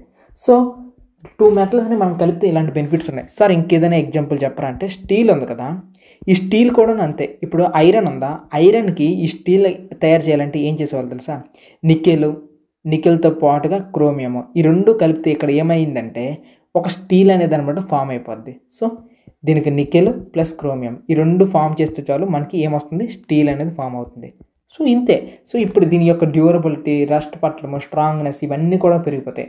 ఐరన్ మామూలుగా ఏముంటుంది, కాస్త మెత్తగానే ఉంటుంది, వేగంగా రస్ట్ పెట్టేస్తుంది. కానీ ఇప్పుడు ఈ రకంగా మారిపోతుంది. సరే ఇంకేమైనా ఎగ్జాంపుల్స్ ఎవరా అంటే ఎస్, ఎగ్జాంపుల్కి ఇస్తాను చూడండి. ఇప్పుడు బ్రాస్ ఉందా, ఈ బ్రాస్ అనేది అసలు ఎలా ఫామ్ అవుతుంది తెలుసా, ఈ బ్రాస్ అనేది ఎలా ఫామ్ అవుతుంది చెప్తాను చూడండి. ఇప్పుడు కాపర్ ఉంది కదా, ఈ కాపర్కి జింక్ మనం యాడ్ చేసామనుకోండి, బ్రాస్ అనే ఒక ఎలాయ్ ఫామ్ అవుతుంది. మామూలుగా కాపర్గా ఉంటే దాని యొక్క లక్షణాలు వేరు, జింక్గా ఉంటే వారి యొక్క లక్షణాలు వేరు. కానీ ఎప్పుడైతే ఈ రెండు కలిపి మారిస్తామో బ్రాస్ అనే ఒక డిఫరెంట్ థింగ్ అనేది క్రియేట్ అయింది. సో మీరు ఎక్కువగా చూసే ఉంటారనమాట, కొంచెం అంటారు ఇంట్లో, ఆ కొంచెం ఇదే అనమాట. నెక్స్ట్ ఇంకేదైనా ఉందా సార్ అనుకోనంటే ఎస్, ఇంకా వేరేది ఉందన్నమాట. ఇప్పుడు ఉదాహరణకి బ్రాంజ్ అనేది తీసుకుందాం. బ్రాంజ్ అందరికీ తెలిసే ఉంటుంది కదా బాగా. సో బ్రాంజ్ అనే మెటల్ తీసుకుంటే ఈ మెటల్ యాక్చువల్లీ ప్యూర్గా అయితే దొరకదు. దీన్ని కూడా ఎలా తయారు చేస్తారు, ఇప్పుడు కాపర్ ఉందా, కాపర్కి టిన్ కలిపామనుకో ఎస్ అన్న, సో ఈ రెండు కలిపితే మనకు బ్రాంజ్ అనేది దొరుకుతుంది అనమాట. సో ఈ రకంగా ఎలాయ్స్ అనేవి ఎలా దొరుకుతాయి అంటే మెటల్ ప్లస్ మెటల్ కలిపితే ఎలాయ్. సో ఈ రకంగా మనం సెలెక్టివ్గా అరేంజ్డ్ మ్యారేజ్ టైప్గా చేసామనుకోండి, వీటి యొక్క డ్యూరబిలిటీ, వీటి యొక్క రస్టింగ్ కెపాసిటీ అవన్నీ తగ్గుతాయి. నెక్స్ట్ స్ట్రాంగ్నెస్ కూడా తగ్గుతుంది అనమాట. అయితే ఈ ఎలాయ్స్కున్న బ్యూటిఫుల్ క్వాలిటీ ఇంకొకటి ఏంటి అని అంటే వీటి యొక్క మెల్టింగ్ పాయింట్స్, అదే రకంగా వీటి యొక్క బాయిలింగ్ పాయింట్స్, అండ్ అదే రకంగా బాయిలింగ్ పాయింట్తో పాటుగా ఇంకొకటి ఏంటంటే మెల్టింగ్ పాయింట్, అదే రకంగా బాయిలింగ్ పాయింట్, కండక్టివిటీ, ఈ మూడు కూడా తగ్గిపోతాయి. సో అందుకోసం వీటిని అంత ఎక్కువగా కూడా ఎవరు ఎలక్ట్రిసిటీకి వీటికి ఏమీ పెద్దగా యూజ్ చేయరు. సో ఫైనల్గా ఏం చెప్తారు ఈ ఎలాయ్ అనే ప్రాసెస్ ద్వారా అంటే, మీకు స్ట్రాంగ్ మెటల్స్ కావాలి, ఇంట్లో డైలీ యూజెస్ కావాలి, అది మాటికి రస్ట్ పట్టకూడదంటే ఎలాయ్స్ తీసుకోండి. ఓకే, అందుకే ట్రైన్స్, రైల్వే స్టేషన్ అంతా కూడా స్టీల్ అనేది యూజ్ చేస్తారు. స్ట్రాంగ్గా ఉంటుంది, రస్ట్ పట్టదు, ఇనుము కన్నా చాలా స్ట్రాంగ్గా ఉంటుంది, అందుకే డ్యూరబిలిటీ కూడా ఎక్కువ ఉంటుంది స్టీల్. ఇంట్లో చాలా వరకు కూడా బ్రాంజ్ అనేది యూజ్ చేస్తుంటారు. బ్రాంజ్ అంటున్నాం, బ్రాష్ అనే ప్లేట్స్ ఇవన్నీ కూడా యూజ్ చేస్తూ ఉంటారు అనమాట. సో మీ ఇంట్లో ఒకసారి అడగండి, కొంచెం ప్లేట్ ఒకసారి చూపించండి అమ్మ అనుకున్నంటే వాళ్ళు మీకు చూపిస్తూ ఉంటారు. సో ఇప్పుడు వరకు కూడా మీరు నేర్చుకున్నది మెటల్స్ గురించి మనం అర్థం చేసుకోవడం బట్టే, మెటల్స్ గురించి మనం తెలుసుకోవడం బట్టే ఈ కాన్సెప్ట్ వచ్చింది. ఎలా మెటల్స్ కానీ ఏ ఎలిమెంట్ కానీ స్టెబిలిటీ కోరుకుంటుంది, మాటికి కూడా స్టెబిలిటీ కోరుకోవాలంటే వాటికి యొక్క ఇవి యాటమ్స్ అనేవి ఫుల్ఫిల్డ్గా అవ్వాలి. సో ఫుల్ఫిల్డ్గా అవ్వాలంటే ఏం చేయాలి, వాటికి ఏదైతే ఫుల్ఫిల్మెంట్ ఇస్తుందో అలాంటి రైట్ యాటమ్ని మనం కలిపేసాం అనుకోండి, వాటికి స్టెబిలిటీ వస్తుంది. అలా స్టెబిలిటీ రావడానికి మనం ఇక్కడ స్టీల్కి, ఇప్పుడు ఐరన్ ఉందా, ఐరన్కి నికెల్ క్రోమియం చేసి ఫుల్ స్టేబుల్గా చేస్తాం. ఇక అది స్టేబుల్ కాబట్టి ఇది ఇక కంబైన్ స్టేట్లో ఉంది కాబట్టి ఇంక ఇది ఎవరితో కూడా రియాక్షన్ అవ్వదు. సో సింపుల్ టెక్నిక్ ఇప్పుడు మనకు తెలుసు. కానీ మన ముత్తాతలకి 1600 years ఎగో ఈ టెక్నాలజీ మన పూర్వీకులకు కూడా తెలుసు. అదేంటి సార్, వాళ్ళకి యాటమ్ గురించి తెలుసా, వాళ్ళకి ఆర్బిట్లో ఎలక్ట్రాన్స్ అనేవి ఫుల్ఫిల్డ్గా ఉండాలని తెలుసా, మెటల్స్ అనేవి కంబైన్డ్ స్టేట్గా ఉండకంట అవి స్టేబుల్గా ఉండడానికి ఎలా చేయాలో తెలుసా అంటే ఏమో ఎవరికి తెలుసు. సో నాకైతే అదంతా తెలియదు. కానీ కుతుబ్ మినార్ దగ్గర కుతుబ్ మినార్ ఢిల్లీలో ఉన్న కుతుబ్ మినార్ పక్కన ఐరన్ పిల్లర్ అనుకుని ఒక పిల్లర్ ఉంటుంది. సో ఈ పిల్లర్ ఏంటంటే ఇప్పటికీ కూడాను రస్ట్ పట్టలేదు.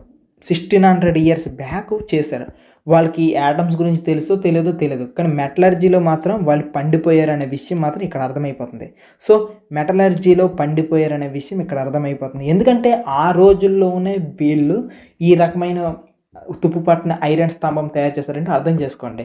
మీరు హిస్టరీలో ఇదే కాన్సెప్ట్ వేరే వాళ్ళు నేర్చుకుంటారు. అక్కడ ఈ ఐరన్ పిల్లర్ మీద సమ్ శాసనాలు ఉన్నాయి, ఆ శాసనాలు ఎవరు వేస్తారు అనుకుని హిస్టరీలో నేనే చెప్తాను. కాకపోతే ఇక్కడ మాత్రం pure metallurgy point of view, science point of వ్యూలో చెప్తాను. మన ఇండియాలో పంచలోహాల విగ్రహం అనుకుని ఒకటి ఉంటుంది అనమాట. సో ఈ పంచలోహాల్లో కూడాను మనం అలాగే యూజ్ చేస్తూ ఉంటాం. రకరకాలవి ఒక 5 రకాల లోహాలు అంటే 5 టైప్స్ ఆఫ్ మెటల్స్ని యూజ్ చేసుకుని విగ్రహాలు కూడా తయారు చేస్తుంటాం. అలాంటి విగ్రహాలు ఎక్కువగా శుభం తయారు చేస్తుంది అనుకుని చాలామంది ఫీల్ అవుతూ ఉంటారు. అంటే 5 టైప్స్ ఆఫ్ మెటల్స్ని యూజ్ చేసి వాటితోనూ ఒక విగ్రహం తయారు చేస్తారంటే అర్థం చేసుకోండి వాళ్ళ యొక్క మెటలర్జీ యొక్క నాలెడ్జ్ ఎంత గ్రేట్ అనేది. ఇక్కడ కనిపిస్తున్నాయి కదా ఈ ఇమేజెస్ చూడండి. ఇక్కడ కనిపిస్తున్న ఈ విగ్రహాలు ఇవి ఉన్నాయి చూడండి. ఇవన్నీ పంచలోహాలు అంట. బంగారం, వెండి, దాని తర్వాత లెడ్, దాని తర్వాత brass, tin. So gold, silver, tin, ఇంకా lead, silver, gold, copper, zinc, iron ఇవి పంచలోహాలు. Yes, silver, gold, copper, zinc, iron వీటి అన్నిటిని కలిపేసి చేశారనమాట. సో అరేంజ్డ్ మ్యారేజ్లో చేసుకుంటే ఈ రకంగా ఉంటాయి ఇమేజెస్. ఎంత క్వాలిటీగా ఉన్నాయో, బాగున్నాయి పంచలోహాలు. లెసన్ అయితే అయిపోయింది. లీవ్ అయిపోయిన వాళ్ళు లీవ్ అయిపోయింది. నేను మాత్రం ఈ పంచలోహాల్లో ఏదైనా ఒక విగ్రహాన్ని ఇంట్లో కొనేసి పెట్టుకుంటా. భలే ఉంటుంది, సైంటిఫిక్గా బాగుంటుంది. Okay, bye. ఎవరికైనా డౌట్స్ ఉంటే కింద అడగండి డిస్క్రిప్షన్లో. అండ్ దీనికి సంబంధించిన నోట్స్ కూడా కావాలనుకుంటే మన అభిజ్ఞ అకాడమీ యాప్లో ఉంటాయి. సరేనా? బాయ్.